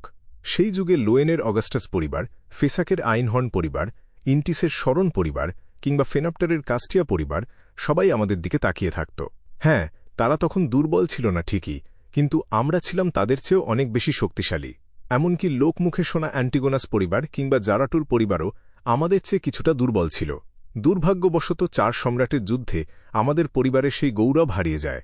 সেই যুদ্ধে ঈশ্বর বা ডিইটিরা সরাসরি লড়াই করেছিলেন, আর আমাদের পূর্বপুরুষ বেথেল সেই যুদ্ধেই নিখোঁজ হন। বাকি থাকা সব হাই সিকোয়েন্স বিয়ন্ডাররা সেই যুদ্ধে প্রাণ হারান। তারপর থেকেই আমাদের আব্রাহাম পরিবার এক ভয়াবহ অভিশাপের কবলে পড়ে।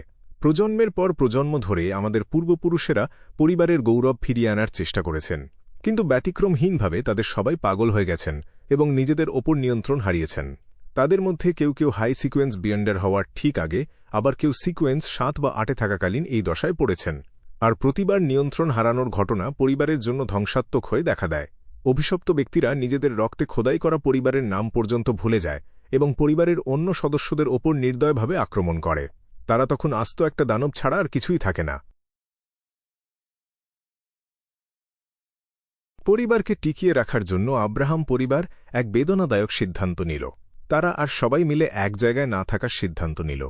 পরিবর্তে তারা ছোট ছোট ভাগে বিভক্ত হয়ে উত্তর মহাদেশের বিভিন্ন প্রান্তে ছড়িয়ে ছিটিয়ে গেল, যাতে করে পরিবারের কেউ যদি নিয়ন্ত্রণ হারিয়ে গণহত্যা শুরুও করে, তবুও যেন পুরো বংশ একবারে শেষ হয়ে না যায়। আমার বাবা এই অভিশাপকে খুব ভয় পেতেন, তাই তিনি একজন সাধারণ মানুষ হয়েই বেঁচে থাকতে চেয়েছিলেন। যদি আমাদের বংশের শেষ নামটা এখনও উজ্জ্বল হয়ে না থাকত, তবে তিনি আমাকে এসব কথা বলতেই চাইতেন না। আমি এসব লিখে রাখতে চাই, আমি এগুলো মনের মধ্যে গেঁথে নিতে চাই। আব্রাহাম পরিবারের গৌরব আর ধ্বংসের কথা আমি মনে রাখতে চাই। প্রতিটি প্রজন্মের বিয়ন্ডাররা কি নিয়ম করে নিয়ন্ত্রণ হারাবে? আব্রাহাম পরিবারের অভিশাপ্ত সিটি অফ সিলভারের চেয়েও বেশি ভয়াবহ দেখাচ্ছে। ক্লাইন মোরেত্তি একটু থেমে ভাবল, তারা তো সবাই অ্যাপ্রেন্টিস পাথওয়ের বিয়ন্ডার হওয়ার কথা। তাহলে কি তারা সবাই মিস্টার ডোরের সেই আর্তনাদ শুনতে পেত? এটা তো আর্তনাদ নয়, এটা নিশ্চিতভাবেই জীবন কেড়ে নেওয়া এক অভিশাপ। কিন্তু মিস ম্যাজিশিয়ানের বর্ণনা অনুযায়ী সে কিন্তু অ্যাপ্রেন্টিস হওয়ার জন্য সেই শব্দগুলো শুনতে পায়নি। সেগুলো সে শুনতে পেয়েছিল তার হাতের ব্রেসলেটটার কারণে। পরবর্তীতে সে সেই ব্রেসলেটটা পড়ুক বা না পড়ুক, সেই শব্দগুলো আর তাকে ছেড়ে যায়নি। কিন্তু আব্রাহাম পরিবারের বিয়ন্ডারদের ক্ষেত্রে কারণটা কি হতে পারে? হয়তো এই অভিশাপের সাথে মিস্টার ডোরের কোনো সম্পর্কই নেই। নোটবুকটাতে লেখা ছিল যে আব্রাহাম পরিবারের পূর্বপুরুষ বেথেল আব্রাহাম 4 সম্রাটের যুদ্ধে নিখোঁজ হয়েছিলেন। তাহলে তিনিই কি মিস্টার ডোর? তিনি কি বাস্তব জগৎ থেকে নির্বাসিত হয়ে অন্ধকারের মধ্যে হারিয়ে গেছেন এবং কোনো এক ঝড়ের মধ্যে আটকে আছেন? হয়তো সাহায্য চাওয়ার জন্য সবচাইতে সহজ মাধ্যম হচ্ছে নিজের বংশের মানুষজন, বিশেষ করে যারা একই পাথের বিয়ন্ডার কিন্তু সিকোয়েন্সের দিক থেকে নিচে আছে।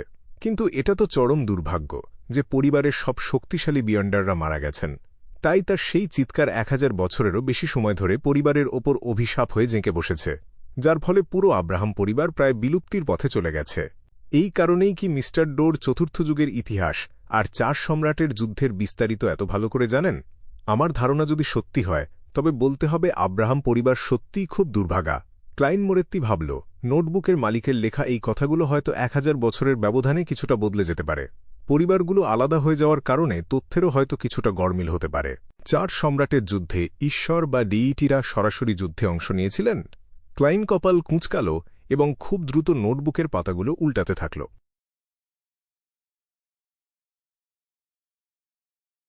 নোটবুকে আরও লেখা ছিল, আমার বাবা, যিনি সাধারণ মানুষ হিসেবে থাকতে চেয়েছিলেন, শেষ পর্যন্ত অসুস্থ হয়ে মারা গেলেন। বাবার মৃত্যু আমার মায়ের জন্য এক বিরাট ধাক্কা ছিল এবং তিনি দ্রুতই বাবার কাছে চলে গেলেন। তার মানে হল এখন আমি স্বাধীন। কিন্তু আমাকে যা কষ্ট দিচ্ছে তা হল বাবা আমাকে বিয়ন্ডারদের সম্পর্কে খুব বেশি কিছু বলে যাননি। হয়তো তিনি চেয়েছিলেন আমি যেন এই অভিশপ্ত পথে পা না বাড়াই। এখন আমাকে নিজের চেষ্টায় তাদের সাথে যোগাযোগ করতে হবে এবং সব বুঝতে হবে। ভাগ্যিস তিনি বয়োজ্যেষ্ঠদের আদেশ অমান্য করেননি। মৃত্যুসজ্জায় তিনি আমার হাতে অ্যাপ্রেন্টিস, ট্রিকমাস্টার আর অ্যাস্ট্রোলজারের পশন ফর্মুলা দিয়ে গেছেন। আমি যাতে ভুলে না যাই সেজন্য আমি 3টি ফর্মুলা বারবার লিখছি। Sequence 9 apprentice, sequence 8 trickmaster, sequence 7 astrologer. এগুলো দেখার পর ক্লাইন তার ভ্রু কুঁচকাল। তার মনে হল আজকের এই অভিযানটা সার্থক হয়েছে এবং তার পিউরিফাইং বুলেটটা বৃথা যায়নি। অবশ্য তাকে গ্রে ফগের ওপরে গিয়ে এগুলো ঠিক আছে কি না তা নিশ্চিত করতে হবে। অ্যাস্ট্রোলজার অ্যাপ্রেন্টিস পাথওয়েতেও তাহলে ডিভিনেশন বা গণনাকারী পদের কোনো কাজ আছে। সেক্ষেত্রে ক্লাইনের পুরনো একটা ধারণা সত্যের খুব কাছাকাছি হতে পারে। উচ্চ সিকোয়েন্সে হয়তো সিআর পাথওয়ে আর অ্যাপ্রেন্টিস পাথওয়ে একে অপরের পরিপূরক হতে পারে। ক্লাইন মোরেত্তি মাথা নাড়ল এবং পাতা উল্টানো চালিয়ে গেল। যদিও সে নোটবুকটার গুরুত্ব বুঝে গেছে, তবুও সে এখনই জায়গাটা ছেড়ে যেতে চাইল না। যদি নোটবুকের শেষ কয়েক পাতায় কোনো গুপ্তধনের হদিশ দেওয়া থাকে তবে তাকে আবার এখানে ফিরে আসতে হবে। তাই অহেতুক ঝামেলা বাড়ানোর কোনো মানে হয় না। পাতা উল্টানোর সাথে সাথে ক্লাইন এই আব্রাহাম বংশধরের বিয়ন্ডার হওয়ার ইতিহাসটা বুঝতে পারল। বাবা মা মারা যাওয়ার পর সে মরমি বা মিস্টিক সার্কেলের সাথে যোগাযোগ করার চেষ্টা শুরু করে। সে বিয়ন্ডার উপকরণ কেনার জন্য আর সিকোয়েন্স পশন সম্পর্কে তথ্য সংগ্রহ করতে থাকে। 2 বছরের কঠোর পরিশ্রম আর অনেক অমীমাংসিত রহস্যময় তথ্য সংগ্রহের পর সে অবশেষে সফল হয়। সে অ্যাপ্রেন্টিস পশন তৈরি করতে সক্ষম হয়। নোটবুকটার একেবারে শেষ দিকে সে লিখেছিল, আমার মিস্টিক জ্ঞান অনুযায়ী পূর্ণিমার রাতে স্পিরিট জগৎ আর বাস্তব জগৎ সবচাইতে বেশি কাছাকাছি আসে। সেই সময়ে একজন মানুষের আধ্যাত্মিক শক্তি সবচাইতে বেশি থাকে, আর পশন খেয়ে এগিয়ে যাওয়ার জন্য এটাই সবচাইতে উপযুক্ত সময়। আগামী পূর্ণিমাতেই আমি একজন অ্যাপ্রেন্টিস হব। আমাকে ধাপে ধাপে আরও শক্তিশালী হতে হবে এবং আব্রাহাম পরিবারের সেই হারানো গৌরব ফিরিয়ে আনতে হবে। একবার সিকোয়েন্স সাথে পৌঁছে গেলে আমি পরিবারের নিয়ম অনুযায়ী বড়দের সাথে যোগাযোগ করতে পারব। আমি যোগাযোগের পদ্ধতিটা খুব ভালো করেই জানি, তাই এটা লিখে রাখার প্রয়োজন নেই।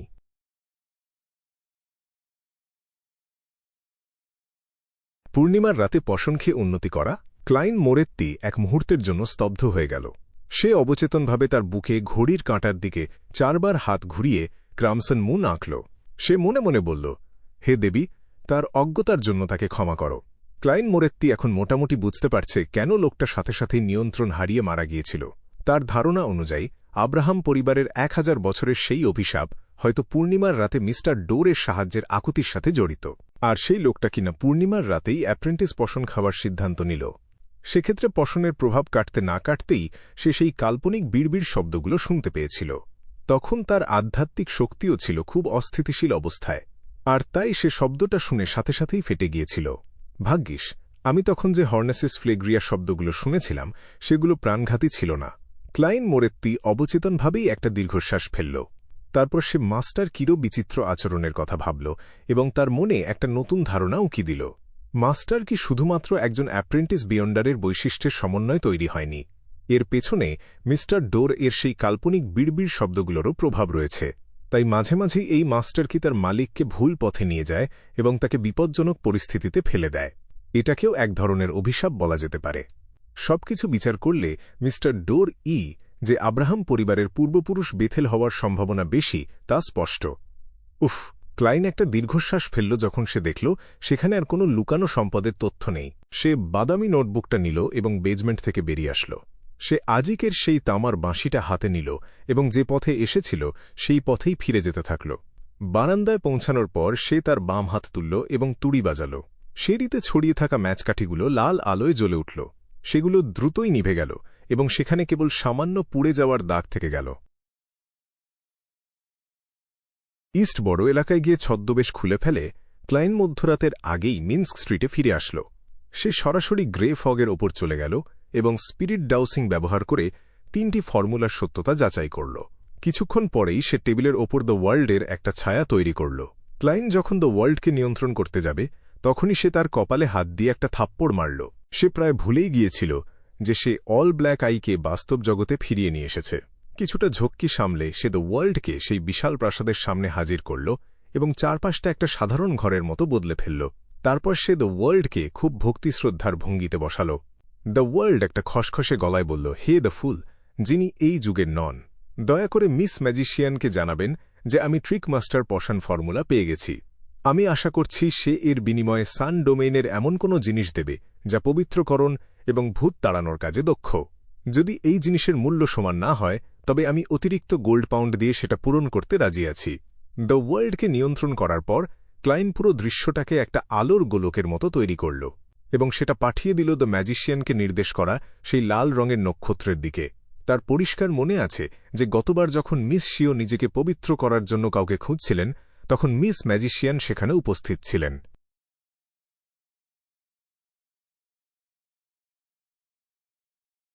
Chapter 337, the search for a missing person.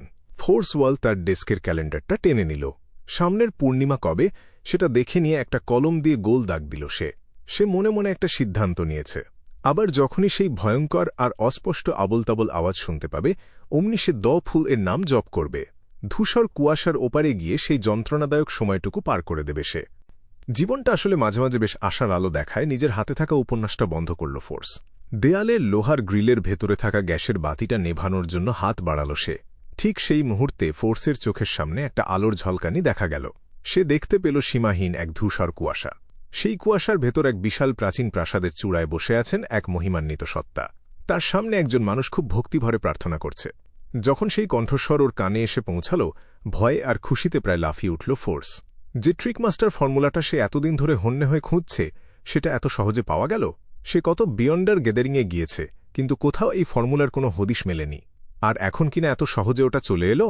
ওর অনুরোধ করার 1 সপ্তাহ তো এখনও পার হয়নি। এটাই কি তবে ট্যারোট ক্লাব যেমনটা ভেবেছিল এটা সাধারণ কোনো বিয়ন্ডার গ্যাদারিংয়ের মতো নয়।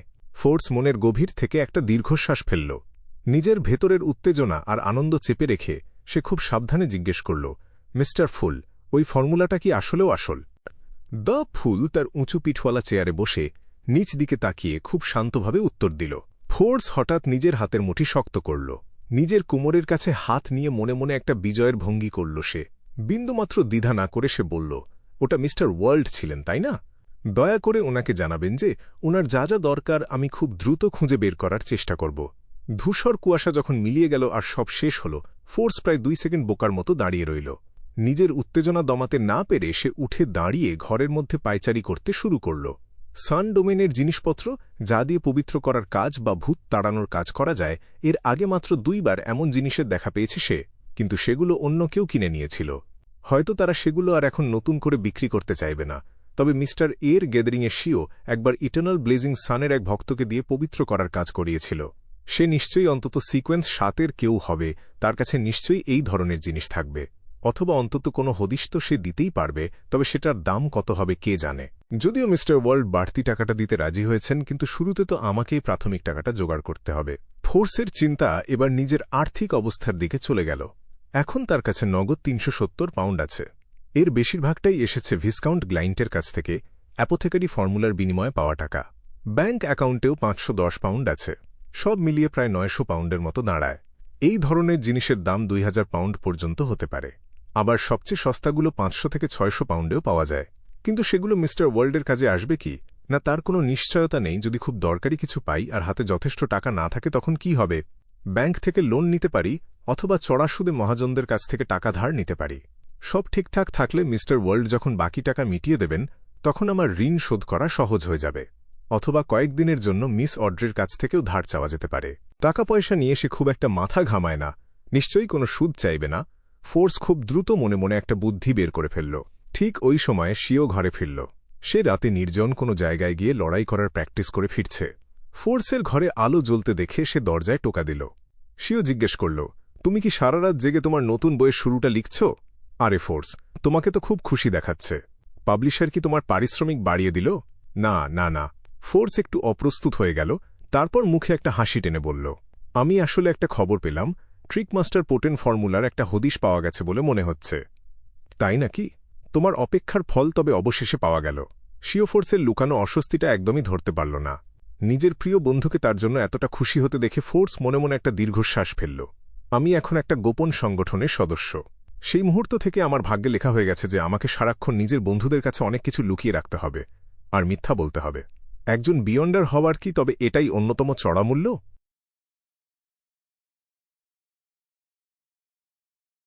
শনিবার সকাল ক্লাইন আবার আবিষ্কারক লেপপার্ডের কাছে গেল। সেন্ট জর্জ বড় সির্ড স্ট্রিটে তার বাসা। বাইসাইকেলটার পেটেন্ট এখনও পাওয়া যায়নি, তাই ক্লাইন শুধু শেষ কিস্তির ২০ পাউন্ড মিটিয়ে দিল। ক্লাইন লেপপার্ডকে খুব কড়া করে বলে দিল যে পেটেন্ট পাওয়ার আগে যেন সে বিনিয়োগ বা অংশীদারিত্ব নিয়ে কারো সাথে আলাপ করতে না যায়। লেপপার্ড এই ব্যাপারে পুরোপুরি একমত। আগে ২ বার সে একই কারণে ঠকেছে। পেটেন্ট হওয়ার আগে যখনই সে কোনো বিনিয়োগকারীর সাথে কথা বলেছে তারা সব বুঝে নিয়ে তাকে লাথি দিয়ে বের করে দিয়েছে। তারপর সেই বিনিয়োগকারী নিজেই পেটেন্ট অফিসকে ঘুষ দিয়ে আগেভাগে পেটেন্ট হাতিয়ে নিয়েছে। লেপপার্ড এর ওখান থেকে বের হয়ে ক্লাইন হিলস্টন বড়তে আইসেনগার্ড স্ট্যান্টনের বাসায় ঠিক সময়ে পৌঁছাল। বাড়িটা দেখতে কিছুটা অন্ধকার আর থমথমে। সিরিয়াল কিলিং কেসের পুরস্কার আজই হাতে পাওয়ার কথা।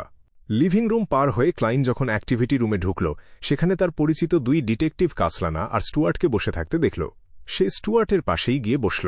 শার্লক, তোমার কি মনে হয় এবার আমরা কত টাকা পাব? স্টুয়ার্ট ফিসফিস করে বলল, অ্যাডলকে পাহারা দেওয়ার চেয়ে তো কম হবে না নিশ্চয়ই। অবশ্য আমি খুব একটা কাজ করিনি, তাই আমার ভাগ কমই হবে। এম্পেরর রোসেল একবার বলেছিলেন যে যত বেশি লাঙ্গল আর নিড়ানি দেবে ফসল তার তত ভালো হবে। স্টুয়ার্ট নিজের দাড়িওয়ালা চিবুকে হাত ঘষতে ঘষতে বলল। ক্লাইন বেশ আগ্রহ নিয়ে একটা আন্দাজ করার চেষ্টা করল। আমাদের ভাগ হয়তো কয়েকশো পাউন্ড পর্যন্ত হতে পারে, আর খুব কম হলেও ১০ পাউন্ডের নিচে হবে না। আইসেনগার্ড স্ট্যান্টনের কথা যদি সত্যি হয় তবে আমিই হয়তো সবচেয়ে বেশি টাকা পাব। ক্লাইন মনে মনে বেশ উত্তেজিত হয়ে ভাবল। ঠিক ওই মুহূর্তে মিস্টার আইসেনগার্ড ঘরে ঢুকলেন। তার গায়ে সাদা শার্ট আর বাদামি রঙের ভেস্ট, মাথায় ২ পাশে সাদা চুল, মুখটা রোগাটে, হাতে তার সেই চিরচেনা পাইপটা ধরা। ফায়ারপ্লেসে আগুন জ্বলছে। তিনি তার হেলান দেওয়া চেয়ারে গিয়ে বসলেন আর হাসি মুখে বললেন, ভদ্রমহিলা আর ভদ্রমহোদয়গণ, আমি এইমাত্র ব্যাকল্যান্ড পুলিশ স্টেশন থেকে ফিরলাম। তারা আমাদের অবদানের কথা স্বীকার করেছে, আর তাদের মতে কেসটার জট খোলার পেছনে আমাদের ভূমিকা অনেক বড়। যদিও শেষের দিকে অপরাধীকে ধরার সময় আমরা সেখানে ছিলাম না, তাও আমরা পুরস্কারের অর্ধেক টাকা পাব। অর্থাৎ আমরা সবাই মিলে নগদ ১,০০০ পাউন্ড ভাগ করে নেব। ব্যাকল্যান্ডের হিসেবে এটা অনেক বড় একটা অঙ্ক। একজন সাধারণ ডিটেকটিভকে কোনো খরচ না করে, না খেয়ে না দেয়ে, এমনকি রাস্তায় ঘুমিয়েও ৪-৫ বছর সময় লাগবে এই পরিমাণ টাকা জমা করতে। লিভিং রুমের থমথমে পরিবেশটা মুহূর্তেই হালকা হয়ে গেল। সবাই অধীর আগ্রহে অপেক্ষা করতে লাগল কে কত টাকা পায়। ক্লাইনও বাদ গেল না। সে মনে মনে ভাবছে আইসেনগার্ড তাকে কত দেবেন। অন্তত ১০০ পাউন্ড তো পাওয়াই উচিত, তাই না? সে নিজের মনে বিড়বিড় করল। আইসেনগার্ড তার পাইপ থেকে ধোঁয়া ছাড়লেন, চোখ দুটো সরু করে খুব তৃপ্তির সাথে বললেন, সবাইকে ধন্যবাদ আমার ওপর বিশ্বাস রাখার জন্য। আমি এখন পুরস্কারটা ভাগ করছি। এবার সবচেয়ে বড় অবদান ছিল ডিটেকটিভ শার্লক মরিয়ার্টির। তার দেওয়া বুদ্ধি আর চিন্তাভাবনাই আমাদের আসল সূত্র খুঁজে পেতে সাহায্য করেছে। তিনি আসলেই ডিডাকশনের একজন জাত জহুরি। মিসেস কাসলানা এর সাক্ষী। আমার কাছে এখনও ডিটেকটিভ মরিয়ার্টির লেখা কয়েকটা চিঠি আছে, কারো সন্দেহ থাকলে দেখতে পারেন। এটা তো বেশ ন্যায্য কথা। তিনি নিজেকে সবচেয়ে বড় অবদানকারী হিসাবে দাবি করলেন না। ক্লাইন ডিটেকটিভ আইসেনগার্ড স্ট্যান্টনকে এক নতুন নজরে দেখল। ডিটেকটিভদের মধ্যে তার এতটা সম্মান কেন সেটা এবার ক্লাইন বুঝতে পারল। সবাই যখন একমত হল, আইসেনগার্ড মাথা নেড়ে বললেন, আমি ঘোষণা করছি যে ডিটেকটিভ শার্লক মরিয়ার্টি পুরস্কার হিসেবে ৩০০ পাউন্ড পাবেন। অ্যাক্টিভিটি রুমে থাকা অন্য ডিটেকটিভরা নিজেদের মধ্যে ফিসফিস শুরু করল। তারা বারবার ক্লাইনের দিকে তাকাচ্ছিল, যেন এইমাত্র তারা এক প্রতিভাবান গোয়েন্দাকে চিনতে পারল, যাকে মিস্টার স্ট্যান্টন এত প্রশংসা করছেন। তিনি আসলেই খুব দয়ালু আর ন্যায়পরায়ণ মানুষ। ক্লাইন মনে মনে হাসল, কিন্তু বিনীত হওয়ার কোনো অভিনয় সে করল না। দ্বিতীয় স্থানে ছিলেন আইসেনগার্ড নিজে আর কাসলানা। তারা দুজনেই ১৬০ পাউন্ড করে পেলেন। বাকি টাকা অন্য ডিটেকটিভদের মধ্যে তাদের অবদান অনুযায়ী ভাগ করে দেওয়া হল। সবচেয়ে কম যে পেয়েছে সেও ১৫ পাউন্ড পেয়েছে, যা তাদের ৩-৪ সপ্তাহের আয়ের সমান। বড় কোনো কেস হাতে নিলে এটাই সুবিধা। স্টুয়ার্ট পেয়েছিল ৪০ পাউন্ড। সে এতেই খুব খুশি, কারণ সে মাত্র ২ দিন নজরদারির কাজ করেছিল, আর যাকে সে পাহারা দিচ্ছিল সে শেষ পর্যন্ত অপরাধীও ছিল না। অবশ্য এই ৪০ পাউন্ডের একটা অংশ তাকেও অন্যকে দিতে হবে। যাদের কাছ থেকে সে খবর নিয়েছে বা সাহায্য নিয়েছে তাদের তো ভাগ দিতেই হবে। পুরস্কার বিলি হয়ে যাওয়ার পর হঠাৎ স্টুয়ার্টের একটা কথা মনে পড়ে গেল। সে পকেট থেকে একটা কাগজ বের করে ক্লাইনকে দিল। শার্লক, আমি সম্প্রতি একজন নিখোঁজ মানুষের সন্ধান করার কাজ পেয়েছি। তারা বেশ ভালো টাকা দিচ্ছে। তোমার চেনা পরিচিতদের মধ্যে একটু দেখো তো কোনো হদিশ পাওয়া যায় কি না। যদি লোকটাকে খুঁজে পাওয়া যায় তবে তোমার ভাগ আমি ভুলব না। অবশ্যই, কোনো সমস্যা নেই, ক্লাইন খুব নির্লিপ্তভাবে উত্তর দিল। স্টুয়ার্ট কাগজটা ক্লাইনের হাতে দিয়ে বলল, এই সেই লোক। প্রায় ২ সপ্তাহ ধরে সে নিখোঁজ। লোকটা কিছু অসামাজিক কাজের সাথে জড়িত ছিল, এমনকি হয়তো সে কোনো অপরাধও করে থাকতে পারে, তাই মক্কেল চায় না পুলিশের মধ্যে আসুক। ক্লাইন মাথা নেড়ে সায় দিল আর কাগজটা খুলল। সেখানে লিথোগ্রাফিতে তৈরি একটা সাদাকালো ছবি দেখা যাচ্ছে। একজন মানুষ যার চুলগুলো একপাশে উল্টে আঁচড়ানো, দেখতে বেশ মার্জিত আর ভদ্র। বয়স হবে বড়জোর ২৭ কি ২৮ বছর। চেহারাটা সুন্দর, কিন্তু চোখের মণিতে এক ধরনের দম্ভ লুকিয়ে আছে। নাকটা উঁচু আর পাতলা ঠোঁট। হ্যাঁ, ওর নাম হল স্টুয়ার্ট মনে করার চেষ্টা করে বলল, এমলিন হোয়াইট। এমলিন হোয়াইট। ক্লাইন হঠাৎ মাথা ঘুরিয়ে স্টুয়ার্টের দিকে তাকাল। এটা কি সেই ভ্যাম্পায়ারটার নাম নয় যে ফাদার উট্রাভস্কির গির্জার মাটির নিচের ঘরে বন্দী হয়ে আছে? ডিউক নেগানের প্রাসাদে অড্রে হল একটা টি পার্টিতে আমন্ত্রিত হয়েছে। সেখানে বসে সে তার মা আর ডাচেস ডেলার আভিজাত্য নিয়ে করা কথাবার্তা শুনছে। অড্রের চেহারায় কিছুটা একঘেয়েমির ছাপ ফুটে উঠেছে। তার চোখ ৩ তলার ওই খাবার রাখার রেকটার ওপর দিয়ে বুলিয়ে নিল, যেখানে সুন্দর করে সাজানো মাফিন, কেক আর অন্যান্য মুখরোচক খাবার রাখা। তার মনে হল ইদানিং সে একটু বেশিই খেয়ে ফেলছে, তাই সে খুব আলতো করে নিজের কাপটা তুলে ব্ল্যাক টিতে চুমুক দিল।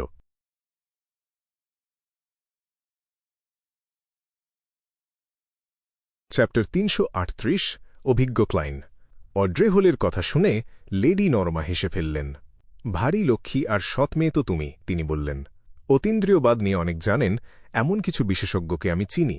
তুমি কি তাদের সাথে একটু আলাপ করতে চাও? অবশ্যই, আমি তো এটাই চাইছিলাম। অ্যাভারনাইট গডেসের জয় হোক। বিস্ময় ভরা নাটকীয়তায় অড্রে তার বুকের ওপর একটা লাল চাঁদের চিহ্ন আঁকল। মিস্টার নরমা মৃদু হেসে মাথা নাড়লেন আর বললেন, তাহলে আগামীকাল বিকেলের নাস্তায় কি আমরা একসাথে বসতে পারি? নিশ্চয়ই, কোনো সমস্যা নেই। অড্রের চোখে তখন একরাশ নিষ্পাপ কৌতুক। লেডি নরমাকে বিদায় জানিয়ে বসার ঘরের দিকে যাওয়ার সময় অড্রের মুখের হাসিটা ধীরে ধীরে মিলিয়ে গেল। তার শান্ত আর ধীরস্থির ভঙ্গি ফিরে আসল। তার শরীরের প্রতিটি সূক্ষ্ম পরিবর্তন, আবেগের রং আর মনের গভীরে যে পরিবর্তনগুলো হচ্ছিল, তা থেকে পরিষ্কার বোঝা যাচ্ছিল যে তার মনে কোনো খারাপ উদ্দেশ্য নেই। তবে সে কিছুটা নার্ভাস ছিল। মনে হচ্ছে লেডি নরমা আসলেই সাইকোলজি অ্যালকেমিস্টসের একজন সদস্য হতে পারেন। তিনি আমার প্রতিটি কথা আর ভঙ্গি খুব মন দিয়ে লক্ষ্য করছিলেন, কিন্তু নিজের ভেতরের আবেগ তিনি পুরোপুরি লুকিয়ে রাখতে পারছিলেন না। হতে পারে তিনি সুশীর মতো একজন স্পেকটেটর, কিন্তু দুর্ভাগ্যবশত তিনি জানতেন না যে তার সামনের মানুষটি আসলে একজন টেলিপ্যাথিস্ট। অড্রে মনে মনে এসব ভেবে যেমন একটু ঘাবড়াল, তেমনি তার মনের ভেতরে এক ধরনের গর্ব কাজ করতে লাগল। উত্তেজনার চোটে সে মাটির ওপর একদম সোজা লাইন ধরে এক পায়ের সামনে অন্য পা ফেলে রাজকীয় ভঙ্গিতে এগিয়ে যেতে লাগল।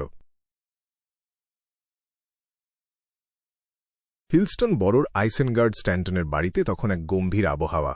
ক্লাইন মোরেত্তির ঠোঁট কয়েকবার কেঁপে উঠল, কিন্তু শেষ পর্যন্ত সে স্টুয়ার্টকে জিজ্ঞেস করল না যে তার মালিক কে বা দেখতে কেমন।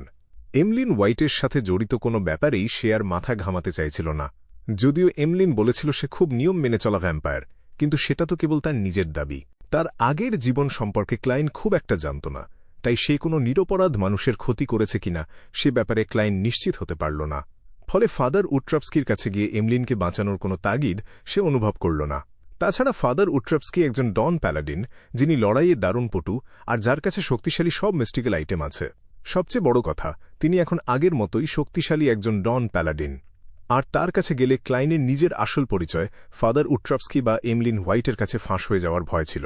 যাই হোক, এমলিন যেন খুব দ্রুত সেই শক্তিশালী যাজকের মন জয় করে তার এই শাস্তি শেষ করে মুক্তি পায়।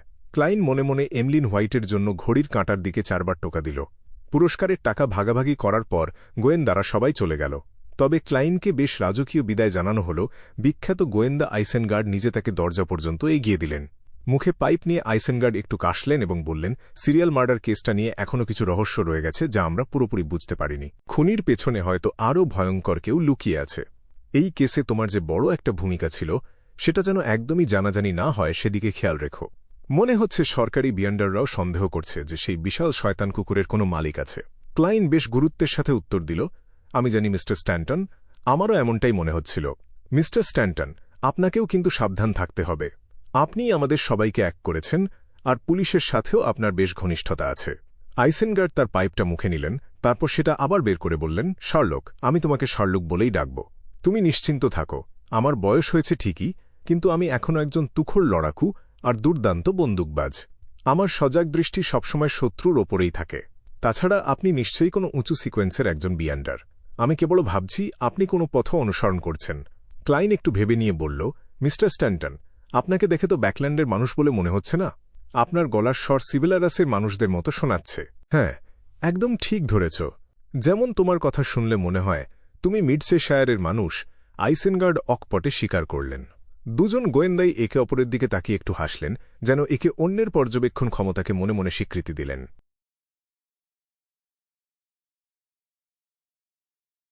রাত হওয়ার আগেই ক্লাইন 15 নম্বর মিন্স্ক স্ট্রিটে তার বাড়িতে ফিরে আসল। এখন তার কাছে 1224 পাউন্ড মূল্যের নোট, 5টা সোনার মুদ্রা আর কিছু খুচরা পয়সা আছে। ব্যাকল্যান্ডে প্রথম আসার সময়ের তুলনায় এটা অনেক বড় অঙ্কের টাকা। কিন্তু সিকোয়েন্স 6 বিয়ান্ডার তৈরির উপকরণগুলোর এক একটার দাম অন্তত 1500 পাউন্ড করে। কখনো কখনো সেগুলো এতটাই দুষ্প্রাপ্য হয় যে দাম কয়েক গুণ বেড়ে যায়। আর যারা এই ধরনের জিনিস জোগাড় করতে পারে তারা সাধারণত নিচু সিকোয়েন্সের বিয়ান্ডার হয় না। তারা উপকরণের সঠিক দাম জানে এবং কম দামে সেগুলো ছাড়তে চায় না। সস্তায় এসব পাওয়া প্রায় অসম্ভব। যদিও সেই আর্টিজানের সমর্থনপ্রাপ্ত নারী বিয়ান্ডারটি ব্ল্যাক এম্পারার পোটেন্ট ফর্মুলা পাওয়ার জন্য খুব উদ্গ্রীব, কিন্তু তাকেও নিজের উন্নতির কথা ভাবতে হবে। সে এখন কেবল সিকোয়েন্স 9-এ আছে, তাই সিকোয়েন্স 6 পর্যন্ত সব ফর্মুলা আগাম কিনে রাখার জন্য সে বিশাল অঙ্কের টাকা খরচ করবে বলে মনে হয় না, যদি না সে অঢেল সম্পদের মালিক হয়। যাই হোক, মানুষের থেকে সবসময় বেশি সুবিধা নেওয়াটাও ঠিক না।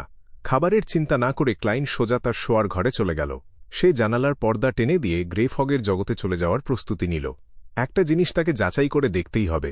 দ্য ফুলের আসনে বসে সে তার হাত বাড়িয়ে সেই সাধারণ দেখতে পিতলের মাস্টার কিটা হাতে নিল। গত রাতে অ্যাব্রাহাম বংশধরের ডায়েরি পড়ে সে আন্দাজ করেছিল যে পূর্ণিমার রাতে সিকোয়েন্স বাড়ানোর সিদ্ধান্ত নেওয়ায় লোকটি নিজের ওপর নিয়ন্ত্রণ হারিয়ে ফেলেছিল। তাই এই মাস্টার কির যে অদ্ভুত অভিশাপ মানুষকে বিপদে ফেলে দেয়, তার পেছনে হয়তো মিস্টার ডোর এর সেই ভৌতিক অসংলগ্ন আর্তনাদ বা বিয়ন্ডার উপকরণের ভেতরে থাকা ক্ষোভ মিশে আছে। পূর্ণিমার রাতে এর ভেতরে আসলে কি ধরনের পরিবর্তন হয়? ক্লাইন বিড়বিড় করে বলল। কাগজ আর কলম তৈরি করে সে অনেক আগে থেকেই ভেবে রাখা একটা বাক্য লিখল। পূর্ণিমার রাতে এর রূপ কেমন হয়? এক হাতে কাগজের টুকরো আর অন্য হাতে মাস্টার কি ধরে ক্লাইন চেয়ারে হেলান দিয়ে বসল। সে একটু বিদ্রুপের হাসি হেসে নিজেকেই বলল, আমি আবার বিপদের মুখে পা দিচ্ছি। তবে এবার হয়তো খুব বেশি বিপদ হবে না। মিস্টার ডোর বাস্তব জগৎ থেকে অনেক দূরে। সে অন্ধকারের অতল গহ্বরে হারিয়ে গেছে।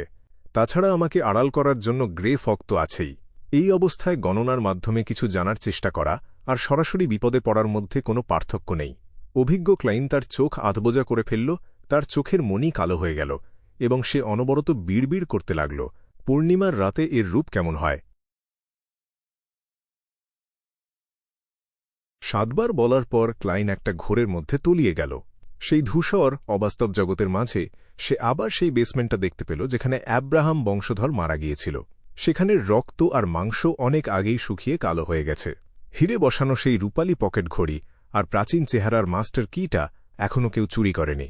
সেগুলো মাটির ওপরেই পড়ে আছে। হঠাৎ ক্লাইনের কানে এক তীক্ষ্ণ আর অশরীরী কণ্ঠস্বর প্রতিধ্বনিত হতে লাগল।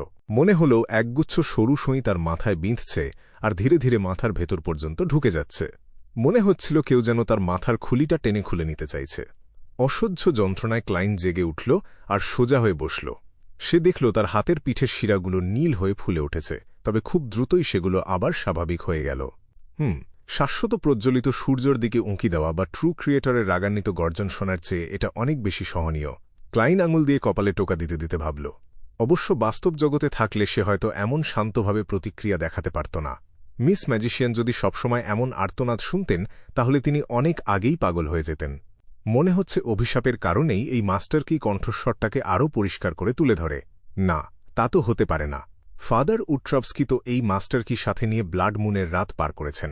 তিনি তো মোটেও ক্ষতিগ্রস্ত হননি। হয়তো তিনি চাবিটা তার শোয়ার ঘরে রেখে নিজে বাইরের হলে প্রার্থনা করছিলেন। যে কেউ এই চাবিটা স্পর্শ করবে সে পূর্ণিমার রাতে এই আর্তনাদ শুনতে পাবে। উফ! হাই সিকোয়েন্স বিয়ান্ডার হওয়ার আগে আমি বাস্তব জগতে এসব শোনার সাহস করব না। এইমাত্র যা শুনলাম তা প্রাচীন হার্মিস ভাষায় সাহায্য চাইছি বলে মনে হল। ক্লাইন খুব সাবধানে মনে করার চেষ্টা করল এবং নিশ্চিত হল যে সে যা শুনেছে তা ঠিকই আছে। এই ব্যাপারটা নিয়ে সে কেবল তার ঠোঁটের কোণে একটা বাঁকা হাসি ফোটাল। সে বুঝতে পারছিল না হাসবে নাকি কাঁদবে। এটা যেন আক্ষরিক অর্থেই মৃত্যুর মুখ থেকে আসা এক আরতি। আফসোস, যদি পূর্ণিমার রাতে মিস্টার ডোরের এই আর্তনাদ রোজ স্কুল অফ থটের লোকজনকে শোনানো যেত। তাদের এমনিতেই বিকৃত মানসিকতা, তারা নির্ঘাত একজন একজন করে পাগল হয়ে যেত। এই লক্ষ্য পূরণ করার কোনো পথ আছে কিনা তা নিয়ে কিছুক্ষণ ভেবে ক্লাইন আবার বাস্তব জগতে ফিরে আসল। পরিকল্পনা অনুযায়ী সে রাতের খাবার খেয়ে পোশাক পাল্টে বাইরে বের হয়ে পড়ল।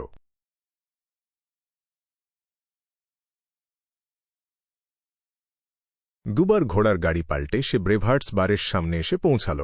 মদ না কিনে সে একবার পুরো বারটা ঘুরে আবার বেরিয়ে আসল। সেই সময় সে লক্ষ্য করল যে কাসপার্স কালিনিন আবার ফিরে এসেছে। একটু হাঁটার পর ক্লাইন একটা ভাড়ার ঘোড়ার গাড়ি নিল এবং কোচওয়ানকে চারুর বড়র দিকে যাওয়ার নির্দেশ দিল। ঘোড়াটা চলতে শুরু করতেই তার সামনে এক ছায়ামূর্তি ভেসে উঠল। সে আর কেউ নয়, মিস শ্যারন, তার পরনে এক কালো রাজকীয় পোশাক। তোমার প্রস্তুতি কি শেষ হয়েছে? শ্যারন বেশ ঠান্ডা গলায় জিজ্ঞেস করল। তার মাথায় কালো রঙের টুপিটা হালকা সোনালি চুলের সাথে একদম চেপে বসেছিল।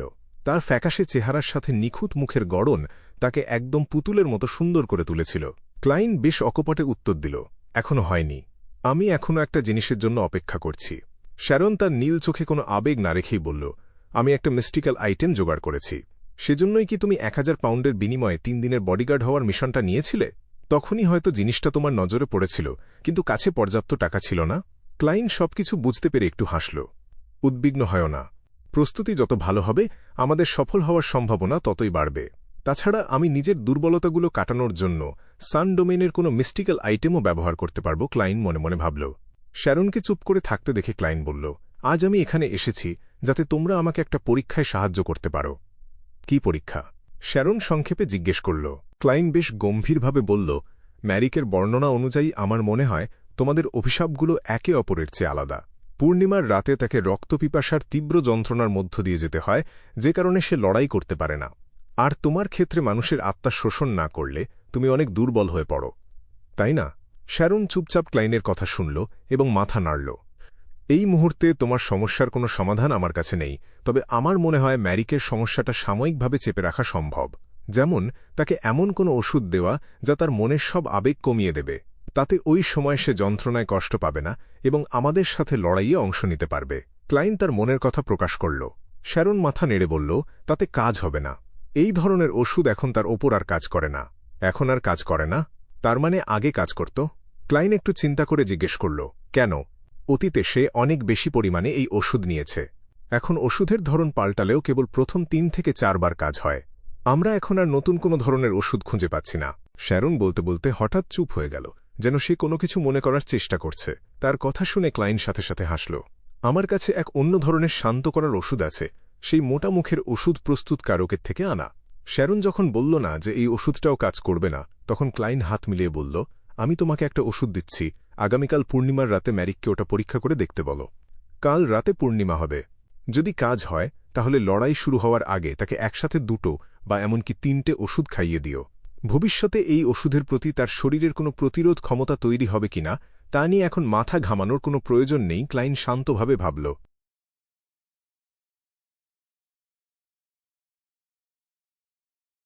Chapter 339, psychiatrist. কাঁচের নলের ভেতর রাখা শান্ত করার তরল ওষুধটা হাতে নিল শ্যারন।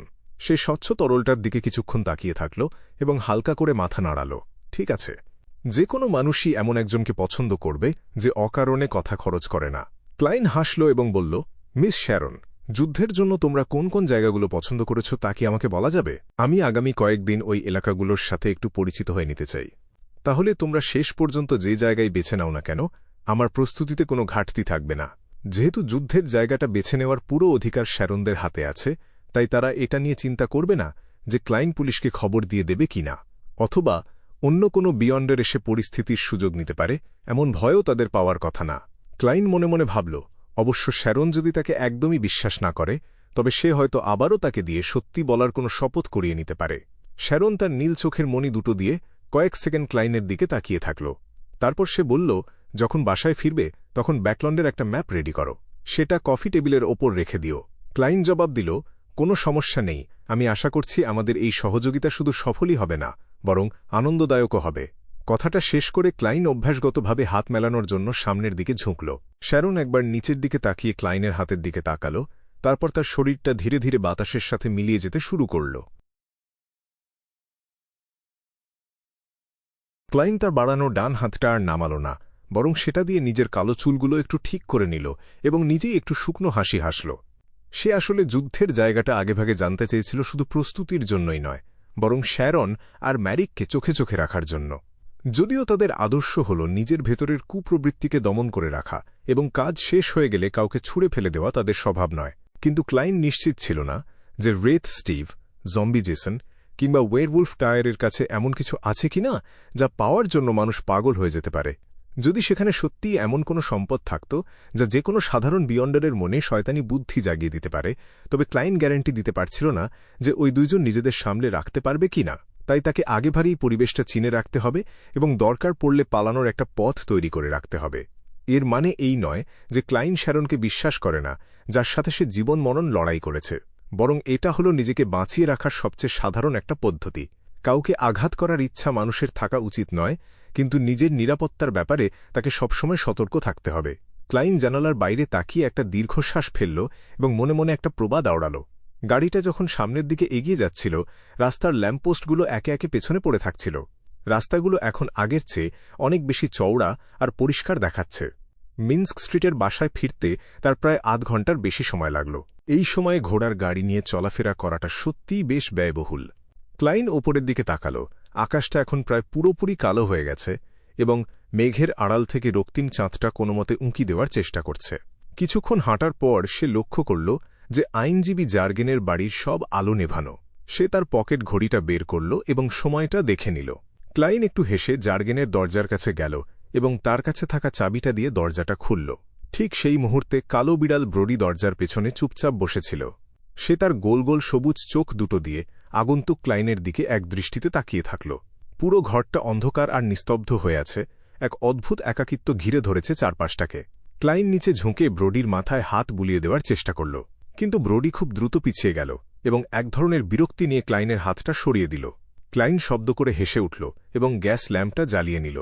জার্গেনের কথা মতো সে আলমারির কাছে গেল এবং ব্রোডির জন্য রাখা খাবারগুলো খুঁজে বের করল। এরপর সে রান্নাঘরে গিয়ে কেটলিতে করে জল বসাল এবং ব্রোডির প্রিয় খাবার মুরগির বুকের মাংস সেদ্ধ করতে শুরু করল। কালো বিড়ালটা তার পিছু পিছু রান্নাঘরে আসল এবং এক লাফে কাউন্টারের ওপর উঠে বসল। সে কোনো শব্দ না করে চুপচাপ ক্লাইনের পাশে বসে তাকে দেখতে লাগল। ক্লাইন বিড়ালটার দিকে একবার তাকাল এবং মাংসগুলো ছোট ছোট টুকরো করতে করতে ব্রোডির সাথে গল্প শুরু করল। তুমি নিশ্চয়ই মিসেস ডরিসকে খুব মিস করছো, তাই না? তুমি কি তার শরীরের অবস্থা নিয়ে দুশ্চিন্তা করছ? আইনজীবী জার্গেনও আজ বাড়িতে নেই। তুমি কি একা থাকতে থাকতে খুব বোর হয়ে গেছ? তোমার কি খুব একা লাগছে? কথা বলতে বলতে ক্লাইনের গলাটা একসময় নিস্তেজ হয়ে আসল। কালো বিড়াল ব্রোডি ওখানেই বসে থাকল এবং শান্ত চোখে তাকে দেখতে লাগল। সে কোনো শব্দ করল না, এমনকি একটু মিউ মিউ পর্যন্ত করল না।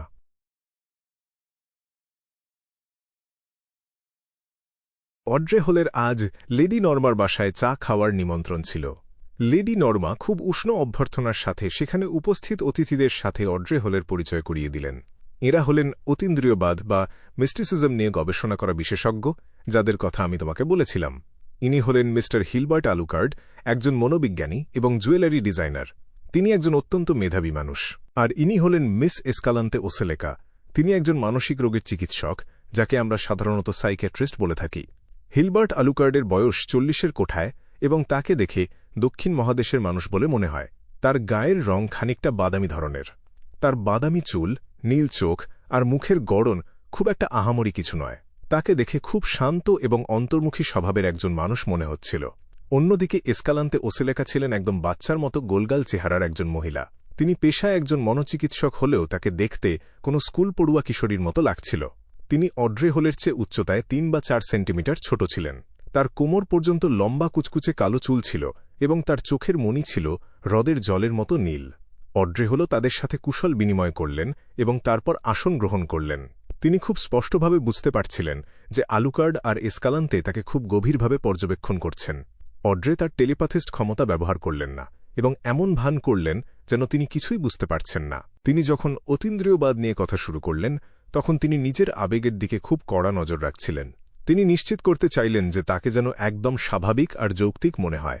আমি কোনোভাবেই তাদের বুঝতে দিতে পারি না যে আমি একজন বিয়ন্ডার এবং আমি ইতোমধ্যেই স্পেকটেটর আর টেলিপ্যাথিস্ট পশন খেয়ে ফেলেছি। অড্রে হল খুব ভালো করেই জানতেন যে তাকে আজ ঠিক কোনো ভূমিকাটা পালন করতে হবে। শান্ত স্বভাবের আলুকার্ডের তুলনায় এসকালান্তে ওসেলেকা বেশ ভালো কথা বলতে পারতেন। কিছুক্ষণ আলাপচারিতার পর তিনি অড্রেকে জিজ্ঞেস করলেন, তুমি কি মেজর ইয়ার এবং মেজর মান্থ সম্পর্কে কিছু জানো? অড্রে খুব সাবধানে উত্তর দিলেন, না, আমি এগুলোর নাম আগে কখনো শুনিনি। তিনি এমনভাবে কথা বললেন যেন অতীন্দ্রিয়বাদ সম্পর্কে তার জ্ঞান খুব সামান্য। কিন্তু অড্রে মনে মনে হাসলেন, কারণ তিনি মিস্টার হ্যাংড ম্যানের কাছ থেকে আগেই এই বিষয়গুলো সম্পর্কে জেনেছিলেন।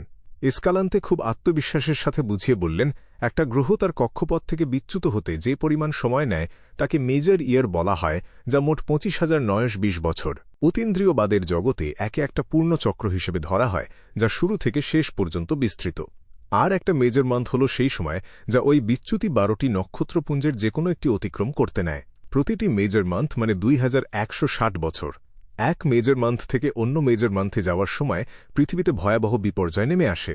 হিসাব অনুযায়ী আমরা বর্তমান মেজর মান্থের একদম শেষ সময়ের খুব কাছাকাছি চলে এসেছি। এসকালান্তে খুব সুন্দরভাবে কথা বলছিলেন এবং পুরো পরিবেশটা খুব বন্ধুত্বপূর্ণ করে তুলেছিলেন। অড্রে হল অনেক কিছু জানলেও সেটা লুকিয়ে রাখলেন এবং মাঝে মধ্যে কৌতূহলী হয়ে কিছু ভুল প্রশ্ন করতে লাগলেন। এভাবেই চায়ের আড্ডার সময়টা খুব দ্রুত শেষ হয়ে গেল। আড্ডা শেষে আলুকার্ড আর এসকালান্তে একই সাথে উঠে দাঁড়ালেন এবং লেডি নর্মার বাসা থেকে বিদায় নিলেন। এতে অড্রে হল খানিকটা হতাশ হলেন। তিনি ভেবেছিলেন তারা হয়তো এক পর্যায়ে সাইকোলজি অ্যালকেমিস্টস নিয়ে কোনো ইঙ্গিত দেবেন, কিন্তু শেষ পর্যন্ত তারা তেমন কিছুই বললেন না। অড্রে নিজেকে শান্ত করে ভাবলেন, এটা তো একটা গোপন সংগঠন, যা সবার সামনে আসা বারণ, তাই তাদের সদস্য বাছাই করার প্রক্রিয়া এত সহজ হওয়ার কথা নয়। মনে হচ্ছে তারা আমার সাথে আরও কয়েকবার দেখা করবে এবং গোপনে আমাকে পর্যবেক্ষণ করবে। যখন তারা পুরোপুরি নিশ্চিত হবে, তখনই হয়তো তারা আমাকে তাদের দলে নেওয়ার প্রস্তাব দেবে। অড্রে ভাবলেন এটা একদিক দিয়ে ভালোই হয়েছে, কারণ তিনি এখন এই পুরো বিষয়টার রিপোর্ট মিস্টার ফুলকে দিতে পারবেন। অড্রে যখন বিদায় নেওয়ার জন্য তৈরি হলেন, লেডি নর্মা তাকে দরজা পর্যন্ত এগিয়ে দিলেন। তিনি হেসে বললেন, অড্রে, আমি লক্ষ্য করেছি যে তোমার মনোবিজ্ঞানের ওপর বেশ আগ্রহ আছে। তুমি বিয়ের আগে একজন মনোচিকিৎসক হওয়ার কথা কেন ভাবছ না? আর্ল হল এবং তার স্ত্রী দুজনেই এভারনাইট গডেস বা এভারনাইট গডেসের ভক্ত, তাই তারা তোমাকে এসব কাজে নিশ্চয়ই বাধা দেবেন না। অভিজাত সমাজে বিয়ের ব্যাপারটা বেশ দীর্ঘ একটা প্রক্রিয়ার মধ্য দিয়ে যায়। অনেক বিচার বিশ্লেষণ আর চিন্তাভাবনার পর বিয়ের সিদ্ধান্ত নেওয়া হয়, কারণ এটা শুধু দুইজন তরুণীর বিষয় নয়, বরং দুটো পরিবারের মধ্যে একটা মৈত্রী আর সহযোগিতার বন্ধন। তাই অভিজাত মহিলারা 18 বছর বয়সে সামাজিকভাবে আত্মপ্রকাশ করলেও তাদের বিয়ে হতে হতে সাধারণত 26 বছর হয়ে যায়। একইভাবে একজন পুরুষ অভিজাত সাধারণত 28.5 বছর বয়সে রাজনীতিতে প্রবেশ করেন। তার মানে প্রাপ্তবয়স্ক হওয়ার পর অড্রে হল নিজের পছন্দের কাজ করার জন্য প্রায় 8 বছর সময় পাবেন। এভারনাইট গডেসের চার্চ সবসময় নারীদের বাইরে বেরিয়ে কাজ করতে উৎসাহিত করে এসেছে। অভিজাতদের মধ্যে অনেক তরুণীকেই সাহিত্যিক, সঙ্গীতশিল্পী কিংবা চিত্রকর হিসেবে দেখা যায়। অড্রে কিঞ্চিত হেসে মনে মনে ভাবলেন, এটা কি তার জন্য কোনো পরীক্ষা? তিনি উত্তর দিলেন, সেক্ষেত্রে আমাকে হয়তো আরও অনেক বই পড়তে হবে। আসলে অড্রের কাছে সবসময় মনে হতো যে সাইকোলজি অ্যালকেমিস্টসের সদস্যদের জন্য মনোচিকিৎসক হওয়াটা খুব একটা নিরাপদ নয়, কারণ নাইট হক্স এবং ম্যান্ডেটেড পানিশার্সের মতো সংগঠনের ওপরতলার মানুষগুলো হয়তো বিয়ন্ডারদের অভিনয়ের কৌশল বা অ্যাক্টিং মেথড সম্পর্কে জানে, তাই তারা নিশ্চয়ই এই ধরনের পেশার মানুষদের ওপর কড়া নজর রাখে। লেডি নরমা তার উত্তরে সন্তুষ্ট হলেন বলে মনে হল। তিনি মাথা নেড়ে বললেন, এসকালান্তে আর আলুকার্ট দুজনেই খুব চমৎকার শিক্ষক হতে পারবেন। অড্রে বাধ্য মেয়ের মতো মাথা নেড়ে বললেন, হয়তো আমি মিস এসকালান্তেকে আমার ঘরোয়া শিক্ষক হিসেবে রাখার কথা ভাবতে পারি।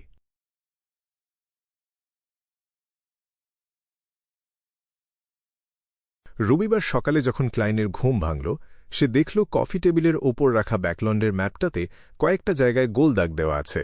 জায়গাগুলো একে অপরের থেকে খুব একটা দূরে নয়, তাই পুরো সকালটা সে ওই এলাকাগুলো ঘুরে ঘুরে দেখতে লাগল। সে ভালো করে লক্ষ্য করল কোন বিল্ডিংটা কোথায় আছে এবং সবচেয়ে কাছের গির্জাটা ঠিক কত দূর। বিকেলে হাতে কিছুটা বাড়তি সময় থাকায় সে কোয়েলাগ ক্লাবে গেল তার বন্দুক চালানোর হাতটা ঝালাই করে নিতে। হলের ভেতর ঢোকা মাত্রই সে দেখল সার্জন অ্যারন সেরেস ক্যাফেটেরিয়া থেকে লাঠিতে ভর দিয়ে খুঁড়িয়ে খুঁড়িয়ে বেরিয়ে আসছেন। ক্লাইন তার কাছে গিয়ে জিজ্ঞেস করল, অ্যারন, কেমন আছো তুমি? তোমার ভাগ্য কি এখন কিছুটা ভালো হয়েছে? অ্যারন সেরেসের চেহারা সাধারণত ভাবলেশহীন থাকে, কিন্তু আজ তাকে দেখে খুব খুশি মনে হল। তিনি আন্তরিকভাবে হাসলেন এবং বললেন, অন্তত এখন আর আমি আগের মতো দুর্ভাগা নই। আমি তোমার পরামর্শ মেনে ক্যাথেড্রালে গিয়েছিলাম এবং বিশপকে সব কথা খুলে বলেছি। তিনি আমাকে কনফেশনাল বক্সে গিয়ে এভারনাইট গডেসের কাছে প্রার্থনা করতে বললেন। প্রার্থনা করার সময় আমি আসলে ঘুমিয়ে পড়েছিলাম, কিন্তু ঘুম থেকে ওঠার পর আমার মনে হল দেবী আমাকে খুব শান্ত একটা অবস্থায় নিয়ে গেছেন। তারপর থেকেই আমার ভাগ্য আবার স্বাভাবিক হয়ে গেছে। Praise the lady. এই কথা বলে তিনি তার বুকের ওপর একটা কাস্তে চাঁদের চিহ্ন আঁকলেন। ক্লাইন মনে মনে হাসল এবং ভাবল, আমার অভিজ্ঞতা বলে কোনো একজন সিকোয়েন্স 7-এর নাইটমেয়ার হয়তো তোমাকে গভীর ঘুমে আচ্ছন্ন করে দিয়েছিল। তারপর হয়তো কোনো একজন নাইট হক তড়িঘড়ি করে একটা যজ্ঞ বা রিচুয়াল আয়োজন করে দেবীর কাছে প্রার্থনা করেছে যাতে তোমার দুর্ভাগ্য কেটে যায়। ক্লাইন মুখে বলল, এটা তো চমৎকার খবর। ঠিক তখনই অ্যারন ক্লাইনের দিকে তাকিয়ে বললেন, শার্লক, আমার সবসময় মনে হয় তুমি god of steam and machineries বা গড অফ স্টিম অ্যান্ড মেশিনারির ওপর খুব একটা ভক্তি রাখো না। তুমি তোমার ধর্মবিশ্বাস পরিবর্তন করছো না কেন? আমার দিকেই দেখো, আমি একটা জলজ্যান্ত উদাহরণ। তুমি বরং এভারনাইট গডেসের ওপর বিশ্বাস রাখো।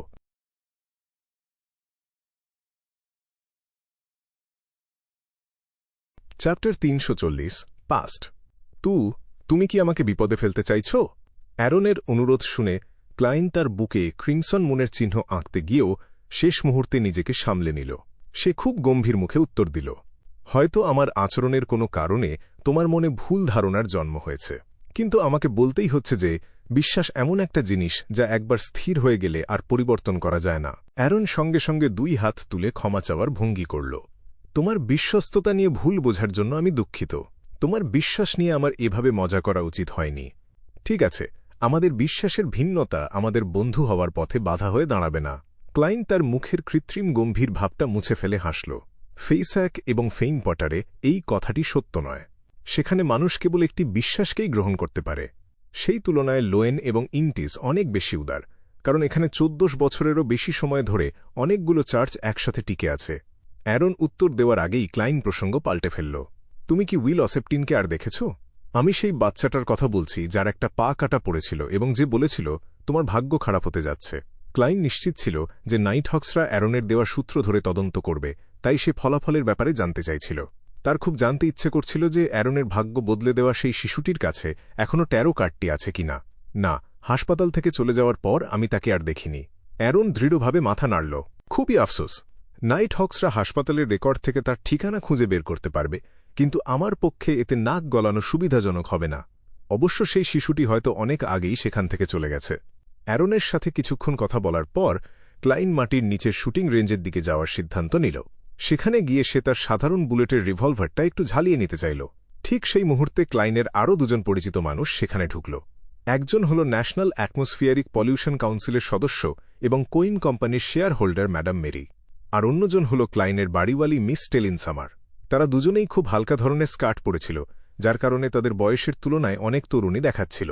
ক্লাবের নিয়ম অনুযায়ী একজন সদস্য কেবল একজন অতিথি সাথে আনতে পারে, তাই মেরির পরিচারিকা এবং দেহরক্ষীকে বাইরে রিসেপশন হলে অপেক্ষা করতে হয়েছিল। ক্লাইন বিনীতভাবে তাদের অভিবাদন জানাল এবং সৌজন্যবশত তাদের প্রশংসা করল। লেডিস, তোমাদের আজ আগের মতোই সুন্দর দেখাচ্ছে, তবে আজ তোমাদের সৌন্দর্যে এক ভিন্ন রকমের আভা আছে। ইদানিং অনেক গুরুত্বপূর্ণ মানুষের সাথে মেলামেশা করার কারণে মেরির মধ্যে একটা আত্মবিশ্বাসী ভাব এসেছে। সে হেসে বলল, রোসেল বলেছিলেন যে ব্যায়াম হল জীবনের এক অপরিহার্য অংশ। স্টেলিন সবসময় বাড়িতে থাকে আর ছোটখাটো ঘরোয়া ব্যাপার নিয়ে ব্যস্ত থাকে। এমনকি সে যখন বাইরে যায় তখনও হয় কোনো পার্টিতে যোগ দেয় অথবা অপেরা শুনে সময় কাটায়। তার শরীরের অবস্থা আগের চেয়ে অনেক খারাপ হয়ে গেছে। তাই আমি তাকে এখানে টেনিস আর স্কোয়াশ খেলতে নিয়ে এসেছি। মেরির গালের হাড়গুলো বেশ উঁচু ছিল। সে চারপাশে তাকিয়ে হাউস অব কমন্সের একজন সদস্য এবং ব্যাকলুন্ড এলাকার আরও দুজন সংসদ সদস্যকে দেখতে পেল। সে স্টেলিনের দিকে তাকিয়ে বলল, আমি পরিচিত একজনকে দেখতে পেয়েছি। আমি গিয়ে একটু কথা বলে আসি। তুমি লাইব্রেরিতে আমার জন্য অপেক্ষা করো। ঠিক আছে।